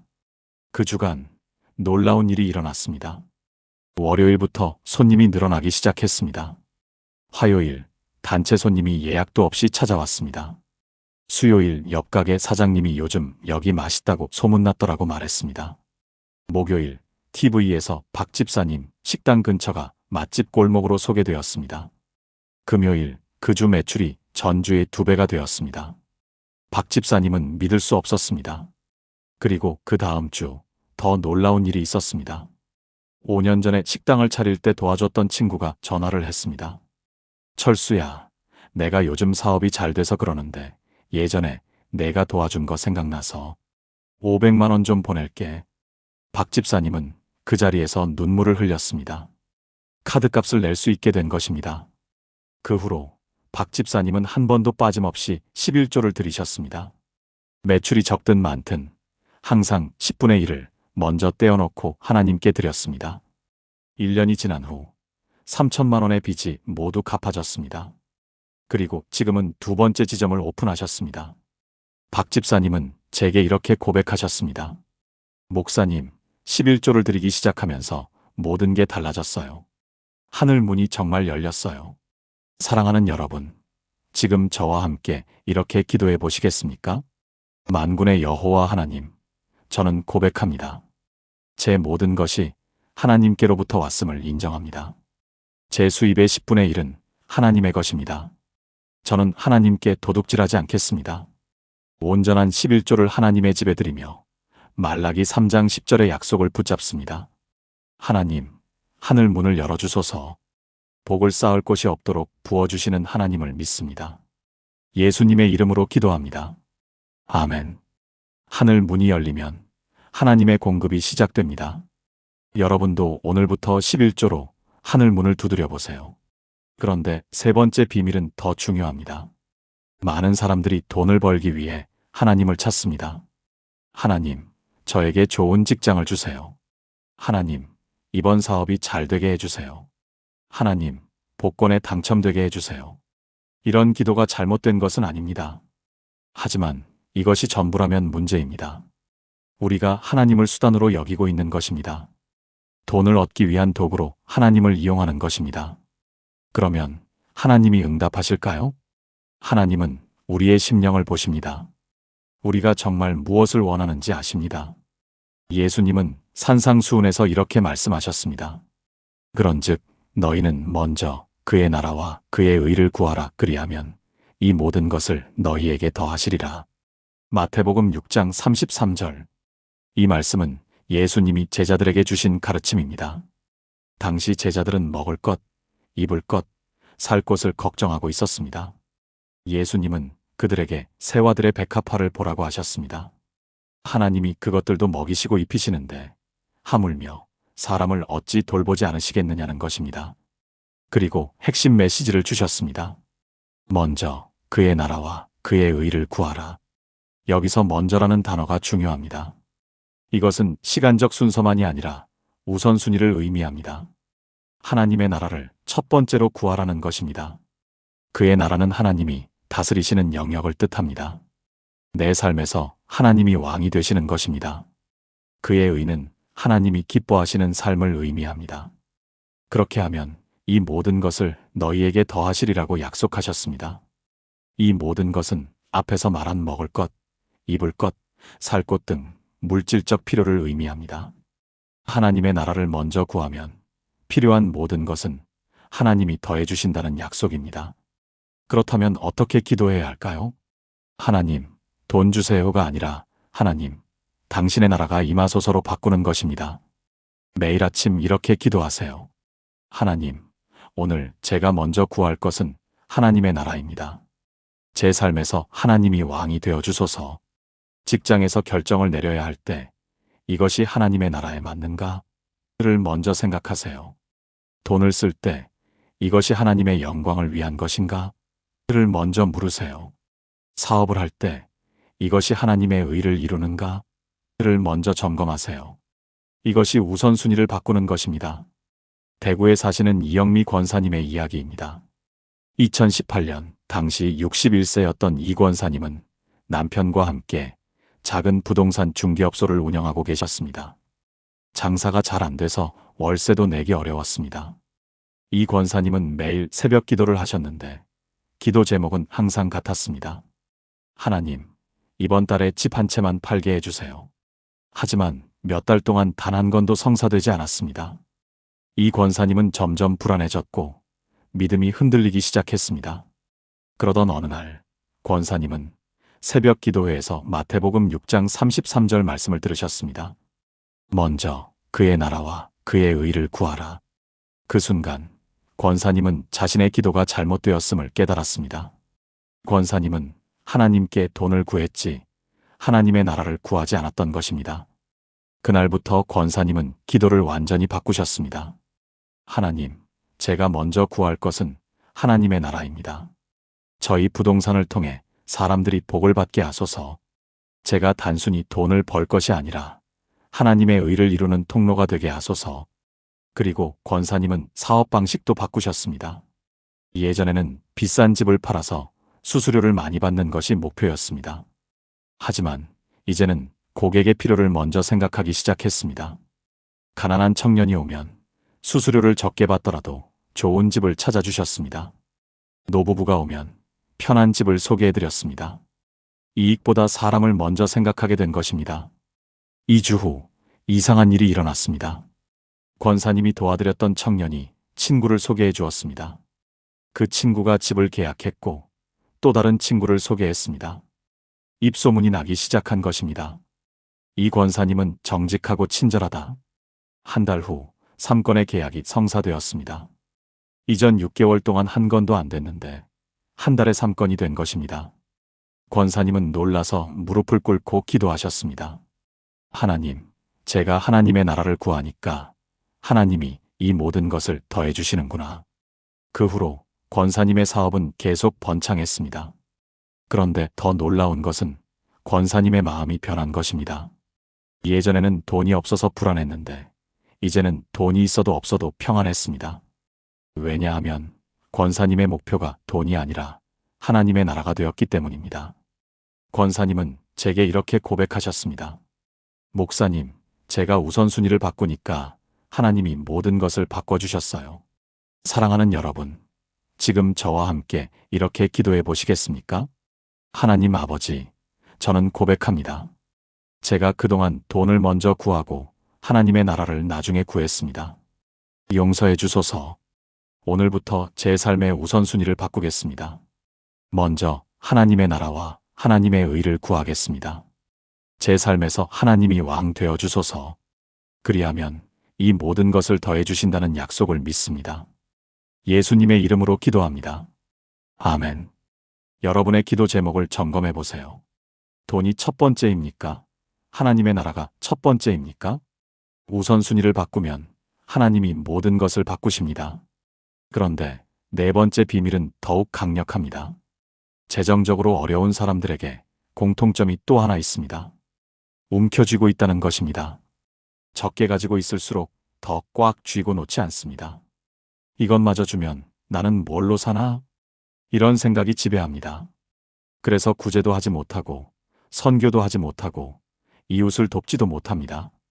모든 것을 자기를 위해 쓰려고 합니다. 하지만 역설적이게도 움켜쥘수록 더 가난해집니다. 왜 그럴까요? 하나님의 경제 원리는 세상과 다르기 때문입니다. 예수님은 이렇게 말씀하셨습니다. 주라 그리하면 너희에게 줄 것이니 곧 후히 되어 누르고 흔들어 넘치도록 하여 너희에게 안겨주리라. 너희가 헤아리는 그 헤아림으로 너희도 헤아림을 도로받을 것이니라. 누가복음 6장 38절. 이 말씀은 예수님이 제자들에게 주신 가르침입니다. 당시 사람들은 곡식을 대로 측량했습니다. 뇌에 곡식을 담을 때 꾹꾹 눌러서 담고 흔들어서 빈 공간을 채우고 그래도 넘치도록 담았습니다. 이것을 후히 되어 누르고 흔들어 넘치도록이라고 표현한 것입니다. 예수님은 이렇게 말씀하셨습니다. 주라 그리하면 너희에게 줄 것이니 먼저 주는 사람이 받는다는 것입니다. 세상의 논리는 정반대입니다. 세상은 받아라 그리하면 줄 것이니라고 말합니다. 먼저 받고 나서 여유가 생기면 주라는 것입니다. 하지만 하나님의 원리는 다릅니다. 먼저 주는 사람에게 하나님이 채워주십니다. 그리고 너희가 헤아리는 그 헤아림으로 너희도 헤아림을 도로 받을 것이니라고 하셨습니다. 적게 주면 적게 받고 많이 주면 많이 받는다는 것입니다. 이것은 단순한 보상이 아니라 영적 원리입니다. 그렇다면 어떻게 해야 할까요? 움켜쥐는 손을 펴는 것입니다. 적더라도 나누는 것입니다. 가난하더라도 구제하는 것입니다. 내가 이것을 주면 하나님이 채워주실 것이다라고 믿고 주는 것입니다. 매달 수입이 생기면 먼저 하나님께 드릴 것을 떼어놓고 그 다음 이웃을 위해 쓸 것을 떼어놓으세요. 교회의 가난한 성도를 돕고 선교를 후원하고 길에서 만난 노숙자에게 밥을 사주세요. 이것이 흘려보내는 것입니다. 그리고 이렇게 기도하세요. 하나님, 제가 주는 이 작은 것으로 하나님이 크게 채워주실 줄 믿습니다. 인천에 사시는 최영철 장로님의 이야기를 나누겠습니다. 2017년 당시 68세였던 최 장로님은 은퇴 후 작은 연금으로 살고 계셨습니다. 월 120만 원의 연금이 전부였는데 집세와 생활비를 내고 나면 거의 남는 게 없었습니다. 최 장로님은 젊은 시절 사업을 하다가 실패해서 재산이 거의 없었습니다. 그래서 노년이 매우 불안했습니다. 이 돈으로 얼마나 더 살 수 있을까? 매일 통장 잔고를 확인하며 불안해하셨습니다. 그러던 어느 날 장로님은 교회에서 한 가난한 청년을 만났습니다.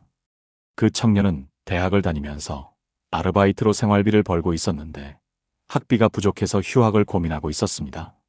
최 장로님은 그 청년의 이야기를 듣고 마음이 아팠습니다. 내가 저 나이 때 얼마나 어려웠는데. 그날 밤 최 장로님은 잠을 이루지 못했습니다. 그리고 누가복음 6장 38절 말씀이 떠올랐습니다. 주라 그리하면 너희에게 줄 것이니. 장로님은 결심했습니다. 다음 날 장로님은 청년을 찾아가서 봉투를 하나 건넸습니다. 그 안에는 50만 원이 들어 있었습니다. 장로님의 한 달 생활비에 해당하는 금액이었습니다. 청년은 깜짝 놀라서 사양했습니다. 장로님, 이건 너무 큰 금액이에요. 저는 받을 수 없습니다. 하지만 장로님은 청년의 손에 봉투를 꼭 쥐어주며 말했습니다. 하나님이 나에게 주신 것을 나누는 것일 뿐이야. 공부 열심히 하거라. 그리고 집에 돌아와서 장로님은 이렇게 기도했습니다. 하나님, 제가 가진 것이 적지만 드렸습니다. 하나님이 채워주실 줄 믿습니다. 그 주간 이상한 일이 일어났습니다. 장로님이 30년 전에 다니던 회사 동기가 전화를 했습니다. 영철아, 우리 다음 주에 동기회 하는데 너도 와. 장로님은 그 모임에 거의 안 나가던 분이었지만 이상하게 그날은 가고 싶었습니다. 동기회에 갔더니 옛 동료들이 반갑게 맞아주었습니다. 그리고 한 동기가 장로님께 이렇게 물었습니다. 영철아, 너 요즘 뭐하니? 일자리 하나 있는데 내가 했으면 좋겠는데. 그 일자리는 한 중소기업의 고문 자리였습니다. 일주일에 23일만 나가면 되고 월급은 200만 원이었습니다. 최 장로님은 믿을 수 없었습니다. 그렇게 장로님은 새로운 일자리를 얻게 되었고 수입이 2배 이상 늘어났습니다. 그런데 여기서 끝이 아니었습니다. 6개월 후 장로님이 도왔던 그 청년이 장학금을 받게 되었습니다. 청년은 장로님을 찾아와서 눈물을 흘리며 감사를 표했습니다. 장로님이 도와주신 그 돈으로 제가 학비를 낼 수 있었고 성적을 올릴 수 있었습니다. 그래서 장학금을 받게 되었습니다. 정말 감사합니다. 그리고 청년은 봉투를 하나 건넸습니다. 장로님, 이건 제가 아르바이트에서 모은 돈입니다. 50만 원을 돌려드리고 싶습니다. 최 장로님은 손사래를 치며 거절했지만 청년은 끝까지 드리고 갔습니다. 장로님은 그날 밤 무릎을 꿇고 기도했습니다. 하나님, 제가 준 것보다 훨씬 더 많이 돌려주셨습니다. 후이되어 누르고 흔들어 넘치도록 주신다는 말씀이 정말이었습니다. 그 후로 최 장로님은 계속 구제를 하셨습니다. 수입이 늘어날수록 더 많이 나누셨습니다. 그리고 놀랍게도 나눌수록 통장 잔고는 더 늘어났습니다. 장로님은 제게 이렇게 고백하셨습니다. 목사님, 움켜쥐면 가난해지고 흘려보내면 풍성해지더라고요. 이게 하나님의 경제학입니다. 사랑하는 여러분, 지금 저와 함께 이렇게 기도해 보시겠습니까? 사랑의 하나님, 저는 고백합니다. 제가 그동안 움켜쥐고 살았습니다. 오늘부터 흘려보내는 삶을 살겠습니다. 주라 그리하면 받을 것이라는 약속을 믿습니다. 제가 가진 것이 적더라도 나누겠습니다. 하나님이 후이되어 누르고 흔들어 넘치도록 채워주실 줄 믿습니다. 제가 헤아리는 그 헤아림으로 하나님도 저에게 헤아려 주실 줄 확신합니다. 예수님의 이름으로 기도합니다. 아멘. 여러분, 움켜쥔 손을 펴보세요. 적더라도 나눠보세요. 하나님의 경제는 세상과 다릅니다. 그런데 5번째 비밀은 더욱 놀랍습니다. 많은 사람들이 이렇게 생각합니다. 남는 게 생기면 하나님께 드려야지. 여유가 생기면 헌금을 많이 해야지. 하지만 이런 생각으로는 절대 하나님께 드릴 수 없습니다. 왜냐하면 항상 부족하기 때문입니다. 돈이 생기면 쓸 곳이 생기고 여유가 생기면 쓰고 싶은 것이 생깁니다. 그래서 언제나 남는 게 없다고 말하게 됩니다. 이것은 우선순위의 문제입니다. 하나님을 제일 마지막에 두는 것입니다. 잠언은 이렇게 말씀합니다. 내 재물과 내 소산물의 처음 익은 열매로 여호와를 공경하라. 그리하면 내 창고가 가득히 차고 내 집 틀에 새 포도즙이 넘치리라. 잠언 3장 9절부터 10절. 이 말씀은 솔로몬 왕이 쓴 지혜의 말씀입니다. 내 재물과 내 소산물의 처음 익은 열매로라는 표현이 핵심입니다. 처음 익은 열매는 영어로 퍼스트 프루츠입니다. 이것은 단순히 시간상 처음이 아니라 가장 좋은 것, 가장 귀한 것을 의미합니다. 구약시대 이스라엘 백성들은 추수할 때 가장 먼저 익은 것, 가장 좋은 것을 하나님께 드렸습니다. 나머지를 먹고 남는 것을 드린 게 아니라 처음 것을 드린 것입니다. 여호와를 공경하라는 것은 하나님을 첫 번째로 대우하라는 의미입니다. 그렇게 하면 내 창고가 가득히 차고 내 집 틀에 새 포도즙이 넘치리라고 약속하십니다. 창고가 가득 찬다는 것은 물질적 풍요를 의미하고 집 틀에 포도즙이 넘친다는 것은 기쁨과 축복을 의미합니다. 처음 것을 드리면 하나님이 나머지를 채워주신다는 약속입니다. 그렇다면 어떻게 해야 할까요? 수입이 생기면 먼저 하나님의 몫을 떼어놓는 것입니다. 월급을 받으면 생활비 쓰기 전에 먼저 11조와 헌금을 준비하세요. 사업으로 돈을 벌면 지출하기 전에 먼저 하나님께 드릴 것을 계산하세요. 용돈을 받으면 쓰기 전에 먼저 하나님께 드릴 액수를 정하세요. 이것이 처음 익은 열매로 드리는 것입니다. 그리고 이렇게 기도하세요. 하나님, 이것은 제 재물의 첫 열매입니다. 하나님을 공경합니다. 나머지를 채워주소서. 광주에 사시는 강미선 집사님의 이야기입니다. 2021년 당시 59세였던 강 집사님은 작은 미용실을 운영하고 계셨습니다. 코로나 이후로 손님이 많이 줄어서 한 달 수입이 150만 원 정도였습니다. 집세 60만 원을 내고 나면 90만 원이 남았는데 그것으로 생활하기에는 빠듯했습니다. 강 집사님은 교회에 다니고 계셨지만 11조를 드리지 못하고 있었습니다. 15만 원을 드리면 75만 원으로 어떻게 살아? 이런 생각이 항상 있었습니다. 그러던 어느 주일 목사님이 잠언 3장 9절 말씀을 설교하셨습니다. 내 재물과 내 소산물의 처음 익은 열매로 여호와를 공경하라.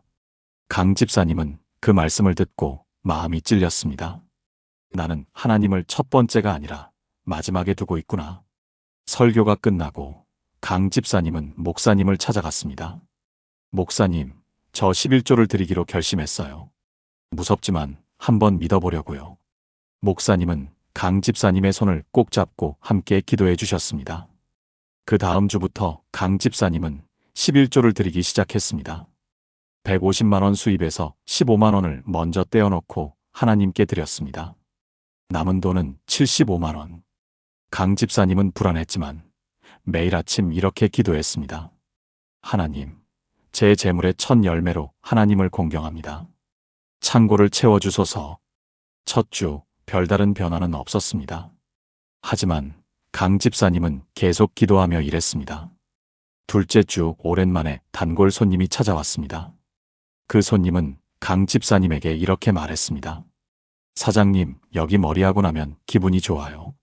제 친구들한테 소개해야겠어요. 셋째 주 실제로 그 손님의 친구들이 찾아오기 시작했습니다. 1명, 2명, 3명. 그달 말이 되었을 때 강 집사님의 수입은 200만 원이 되어 있었습니다. 강 집사님은 놀라서 통장을 다시 확인했습니다. 15만 원을 드렸는데 50만 원이 더 늘어난 것입니다. 그 다음 달 강 집사님은 20만 원을 11조로 드렸습니다. 그리고 수입은 250만 원이 되었습니다. 그 다음 달 25만 원을 드렸고 수입은 300만 원이 되었습니다. 6개월 후 강 집사님의 월 수입은 350만 원이 되어 있었습니다. 11조를 드리기 전보다 2배 이상 늘어난 것입니다. 그런데 더 놀라운 것은 지출이었습니다. 예전에는 150만 원도 모자랐는데 이제는 300만 원을 써도 남았습니다. 왜냐하면 불필요한 지출이 사라졌기 때문입니다. 물건이 고장나지 않았고 예상치 못한 지출이 생기지 않았습니다. 강 집사님은 제게 이렇게 고백하셨습니다. 목사님, 처음 것을 드리니까 하나님이 나머지를 가득 채워주시더라고요. 창고가 정말 가득 찼어요. 사랑하는 여러분, 지금 저와 함께 이렇게 기도해 보시겠습니까? 여호와 하나님, 저는 고백합니다. 제 재물의 처음 익은 열매로 하나님을 공경하겠습니다. 남는 것으로가 아니라 처음 것으로 하나님께 드리겠습니다. 하나님을 첫 번째로 대우하고 첫 번째로 섬기겠습니다. 그리하면 제 창고가 가득 차고 제 집 틀에 새 포도즙이 넘칠 줄 믿습니다. 잠언 3장 9절부터 10절의 약속을 붙잡습니다. 예수님의 이름으로 기도합니다. 아멘. 여러분, 처음 것을 드려보세요. 남는 것이 아니라 첫 것을 하나님께 드릴 때 하나님이 채워주십니다. 그런데 6번째 비밀은 더욱 실제적입니다. 어떤 사람들은 이렇게 말합니다. 저는 기도도 했고 11조도 드렸고 구제도 했어요. 그런데 왜 아직도 어렵습니까? 이런 질문을 하는 분들이 있습니다. 모든 것을 다 했는데 왜 변화가 없느냐는 것입니다. 그런데 여기서 중요한 것은 시간입니다. 하나님의 때가 있습니다. 씨를 뿌리고 바로 다음 날 열매를 기대할 수는 없습니다. 기다림의 시간이 필요합니다. 그리고 그 기다림의 시간 동안 우리가 해야 할 것이 있습니다. 바로 충만을 선포하는 것입니다. 사도 바울은 이렇게 말씀합니다.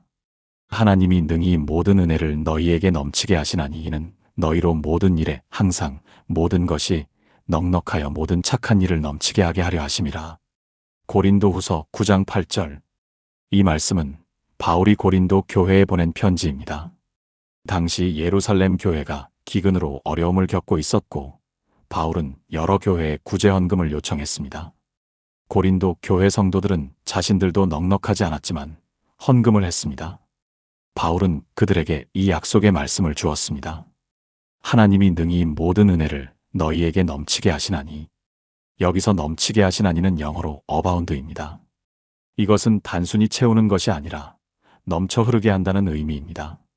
모든 은혜는 물질적 은혜만이 아니라 영적 은혜, 관계의 은혜, 건강의 은혜 등 모든 영역의 은혜를 포함합니다. 모든 일에 항상 모든 것이 넉넉하여라는 표현도 놀랍습니다. 일부가 아니라 모든 일에, 가끔이 아니라 항상, 어떤 것이 아니라 모든 것이 넉넉하다는 것입니다. 그 목적은 모든 착한 일을 넘치게 하게 하려 하심입니다. 하나님이 우리에게 풍성히 주시는 이유는 우리가 더 많이 나눌 수 있게 하기 위함입니다. 그렇다면 기다림의 시간 동안 무엇을 해야 할까요? 충만을 선포하는 것입니다. 아직 눈에 보이지 않아도, 통장 잔고가 늘지 않아도 이렇게 선포하세요. 하나님이 모든 은혜를 내게 넘치게 하십니다. 나는 모든 일에 항상 모든 것이 넉넉합니다. 나는 모든 착한 일을 넘치게 합니다. 이것은 거짓말이 아닙니다. 이것은 하나님의 약속을 미리 선포하는 것입니다. 믿음은 바라는 것들의 실상이고 보이지 않는 것들의 증거입니다. 전주에 사시는 정수진 권사님의 이야기입니다. 2022년 당시 65세였던 정 권사님은 남편과 사별한 후 혼자 살고 계셨습니다. 유일한 수입은 월 80만 원의 국민연금이었습니다. 정 권사님은 교회를 열심히 다니고 11조도 드리고 구제도 했습니다. 하지만 상황은 나아지지 않았습니다. 오히려 건강이 나빠져서 병원비가 계속 나갔습니다. 정 권사님은 절망했습니다. 하나님, 제가 뭘 더 해야 합니까? 저는 다 했는데 왜 변화가 없습니까? 그러던 어느 날 권사님은 새벽 기도회에서 고린도후서 9장 8절 말씀을 들으셨습니다. 목사님은 이렇게 설교하셨습니다. 하나님의 때가 있습니다. 기다리는 동안 충만을 선포하십시오. 정 권사님은 그날부터 매일 이 말씀을 고백하기 시작했습니다. 아침에 일어나서 밥을 먹으면서 잠들기 전에 반복했습니다. 하나님이 모든 은혜를 내게 넘치게 하십니다. 처음 한 달 아무 변화가 없었습니다. 통장 잔고는 여전히 마이너스였고 병원비는 계속 나갔습니다. 하지만 권사님은 포기하지 않았습니다. 둘째 달 이상한 일이 일어났습니다. 권사님이 병원에 갔더니 의사 선생님이 이렇게 말했습니다. 권사님, 이상한데요? 지난달보다 수치가 많이 좋아졌어요. 약을 줄여도 될 것 같습니다. 병원비가 절반으로 줄어든 것입니다. 셋째 달 권사님이 사시는 아파트 관리사무소에서 연락이 왔습니다. 권사님, 기초생활수급자 신청이 승인되었습니다. 다음 달부터 지원금이 나옵니다. 권사님은 몇 년 전에 신청했다가 거절당했던 것인데 갑자기 승인이 된 것입니다. 월 40만 원의 지원금이 추가되었습니다. 넷째 달 권사님의 딸이 전화를 했습니다. 엄마, 저 승진했어요. 이제 엄마한테 생활비 더 드릴 수 있어요. 딸이 보내주는 돈이 월 30만 원에서 50만 원으로 늘어났습니다. 다섯째 달 권사님이 오랫동안 빌려줬던 돈이 돌아왔습니다. 15년 전에 친구에게 빌려준 300만 원이었는데 권사님은 거의 포기하고 있었습니다. 그 친구가 갑자기 연락을 해서 돌려준 것입니다. 여섯째 달 교회에서 권사님께 집사직을 맡겼습니다. 그리고 교회의 한 사업가 집사님이 권사님을 도와주기로 결정했습니다. 매달 100만 원씩 후원하기로 한 것입니다. 1년 후 정 권사님의 상황은 완전히 바뀌어 있었습니다. 국민연금 80만 원, 기초생활수급 40만 원, 딸 지원 50만 원, 후원 100만 원, 월 270만 원. 1년 전 80만 원에서 3배 이상 늘어난 것입니다. 그리고 병원비는 절반으로 줄어서 오히려 돈이 남기 시작했습니다. 권사님은 남는 돈으로 다른 어려운 성도들을 돕기 시작했습니다. 정말로 모든 착한 일을 넘치게 하게 된 것입니다. 권사님은 제게 이렇게 고백하셨습니다. 목사님, 제가 매일 충만을 선포했더니 1년 만에 정말 넘치게 되었어요. 하나님의 때가 있더라고요. 사랑하는 여러분, 지금 저와 함께 이렇게 기도해 보시겠습니까? 전능하신 하나님, 저는 선포합니다. 하나님이 능히 모든 은혜를 내게 넘치게 하십니다. 나는 모든 일에 항상 모든 것이 넉넉합니다. 나는 모든 착한 일을 넘치게 합니다. 아직 눈에 보이지 않아도 믿습니다. 하나님의 때가 되면 반드시 이루어질 줄 확신합니다. 고린도후서 9장 8절의 약속을 붙잡고 매일 선포하겠습니다. 예수님의 이름으로 기도합니다. 아멘. 여러분, 기다림의 시간을 두려워하지 마세요. 매일 충만을 선포하세요. 하나님의 때가 되면 반드시 넘치게 하십니다. 이제 마지막 7번째 비밀입니다. 지금까지 6가지를 나누었습니다. 공급자를 선포하고 11조로 하늘 문을 열고 우선순위를 바꾸고 흘려보내고 처음 것을 드리고 충만을 선포하는 것. 이 모든 것을 다 실천했다면 이제 마지막 한 가지가 남았습니다. 그것은 하늘 창고를 여는 것입니다. 많은 사람들이 땅의 것만 생각합니다. 내가 가진 돈, 내가 벌 수 있는 돈, 내가 모을 수 있는 돈. 하지만 하나님에게는 하늘의 창고가 있습니다. 그 창고에는 무한한 자원이 있습니다. 문제는 그 창고의 문을 어떻게 여느냐는 것입니다. 신명기는 이렇게 약속합니다. 여호와께서 너를 위하여 하늘의 아름다운 보고를 여시사 내 땅의 때를 따라 비를 내리시고 내 손으로 하는 모든 일에 복을 주시리니 내가 많은 민족에게 구워줄지라도 너는 꾸지 아니할 것이요. 신명기 28장 12절. 이 말씀은 모세가 이스라엘 백성에게 준 축복의 말씀입니다. 하늘의 아름다운 보고는 영어로 더 구드 트레저리 어브 헤번입니다. 이것은 하나님이 가지고 계신 하늘의 창고를 의미합니다. 그 창고에는 비, 곡식, 재물, 건강, 관계, 기회 등 모든 좋은 것이 가득합니다. 여시사는 하나님이 직접 문을 열어주신다는 의미입니다. 우리가 억지로 여는 것이 아니라 하나님이 여시는 것입니다. 내 땅의 때를 따라 비를 내리시고는 적절한 때에 필요한 것을 주신다는 뜻입니다. 내 손으로 하는 모든 일에 복을 주시리니는 우리의 노동과 사업에 하나님의 축복이 임한다는 것입니다. 마지막 내가 많은 민족에게 꾸어줄지라도 너는 꾸지 아니할 것이요는 채무자가 아니라 채권자가 된다는 의미입니다. 빚지는 삶이 아니라 나눠주는 삶을 살게 된다는 약속입니다. 그렇다면 어떻게 하늘 창고를 열 수 있을까요? 이 말씀 앞에는 조건이 있습니다.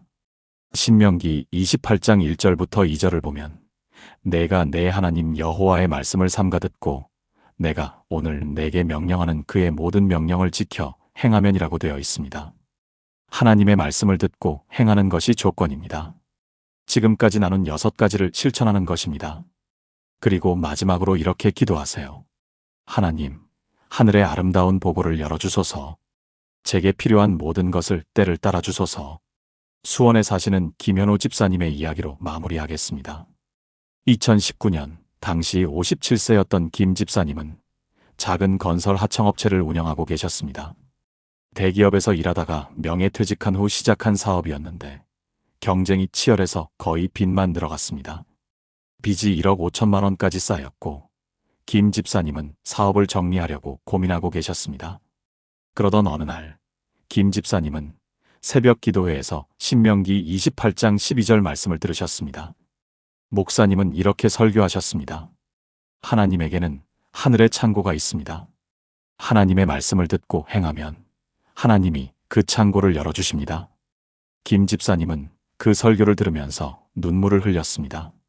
하나님, 저에게도 하늘 창고를 열어주실 수 있습니까?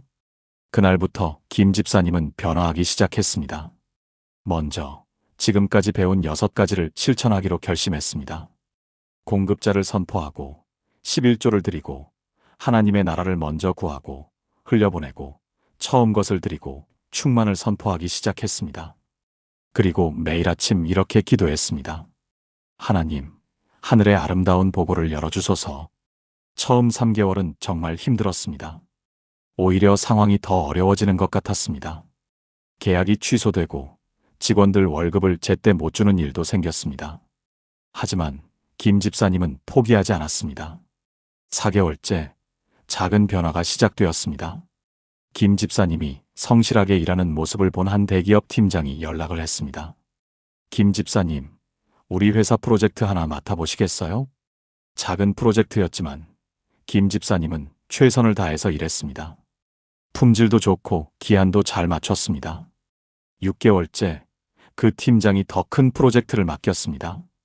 9개월째 김 집사님의 회사는 그 대기업의 협력업체로 정식 등록되었습니다. 1년 후 김 집사님의 연 매출은 3배가 되어 있었습니다. 그리고 놀랍게도 1억 5천만 원의 빚이 모두 갚아졌습니다. 2년째가 되었을 때 김 집사님은 직원을 10명 더 고용할 수 있게 되었습니다. 그리고 교회의 가난한 성도들을 위해 매달 500만 원씩 후원하기 시작했습니다. 정말로 많은 민족에게 꾸어줄지라도 너는 꾸지 아니할 상태가 된 것입니다. 3년째 김 집사님은 제게 이렇게 고백하셨습니다. 목사님, 제가 3년 전만 해도 1억 5천만 원 빚쟁이였어요. 그런데 지금은 빚도 다 갚고 남을 도울 수 있게 되었어요. 하나님이 하늘 창고를 정말 열어주셨어요. 그런데 더 놀라운 것은 김 집사님의 간증이었습니다.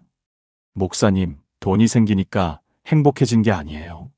하나님의 말씀을 듣고 행하는 과정에서 이미 행복했어요. 돈은 그냥 덤으로 따라온 거예요. 김 집사님은 지금도 매일 아침 신명기 28장 12절을 고백한다고 합니다. 하나님이 하늘의 아름다운 보고를 열어주십니다. 사랑하는 여러분, 지금 저와 함께 이렇게 기도해 보시겠습니까?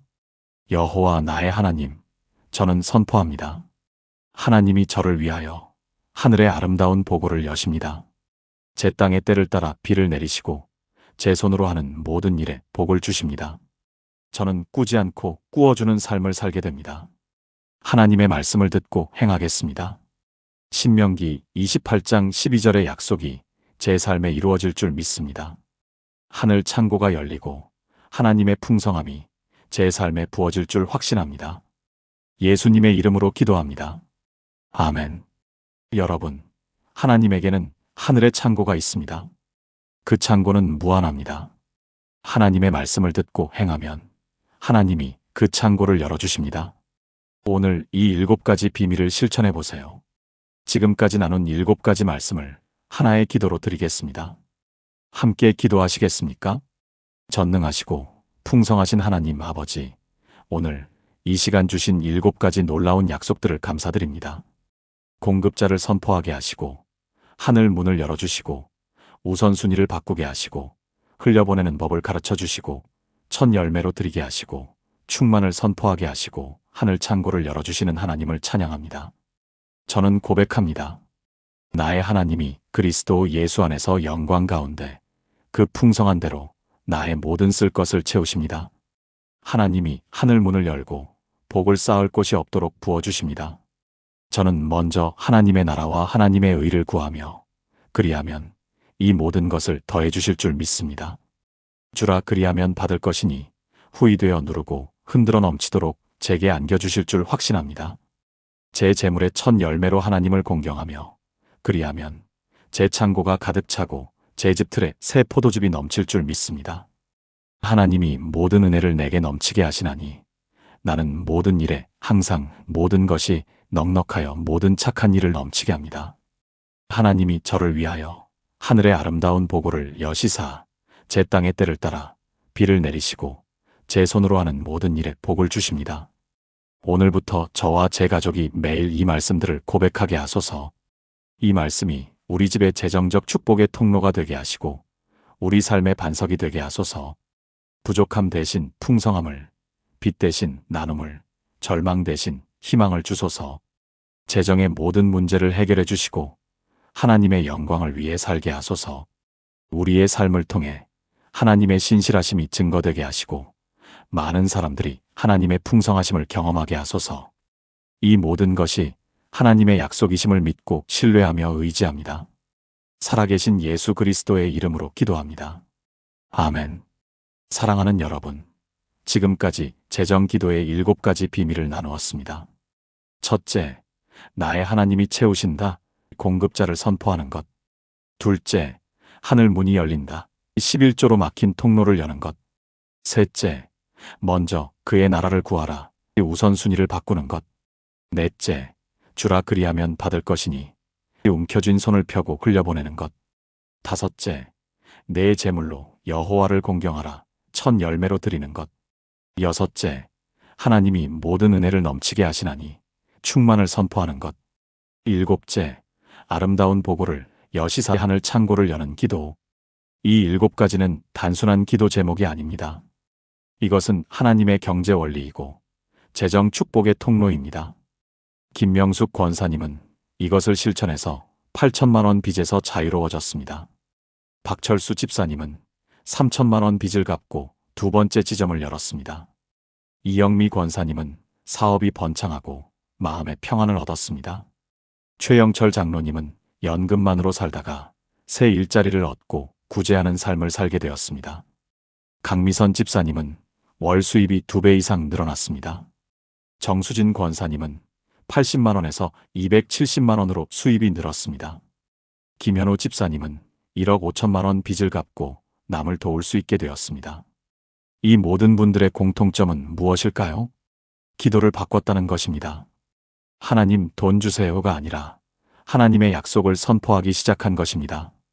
여러분도 오늘부터 이 7가지를 실천해 보세요. 하루아침에 변하지는 않을 것입니다.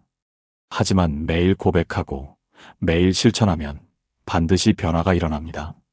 하나님은 살아계시고 하나님의 약속은 변하지 않습니다. 여러분도 재정의 기적을 경험하는 분이라면 아래 댓글란에 아멘이라고 남겨주세요. 그리고 좋아요 버튼을 눌러주시고 이 말씀이 필요한 분들에게 공유해주세요. 더 많은 분들이 함께 하나님의 풍성하심을 경험할 수 있도록 말입니다. 여러분의 통장에, 여러분의 사업에, 여러분의 손에 하나님의 축복이 가득 넘치기를 축복합니다. 하나님이 여러분을 사랑하시고 하늘의 아름다운 보고를 열어주실 줄 믿습니다. 오늘도 좋은 하루 되세요. 하나님의 은혜와 평강이 여러분과 함께하기를 기도합니다.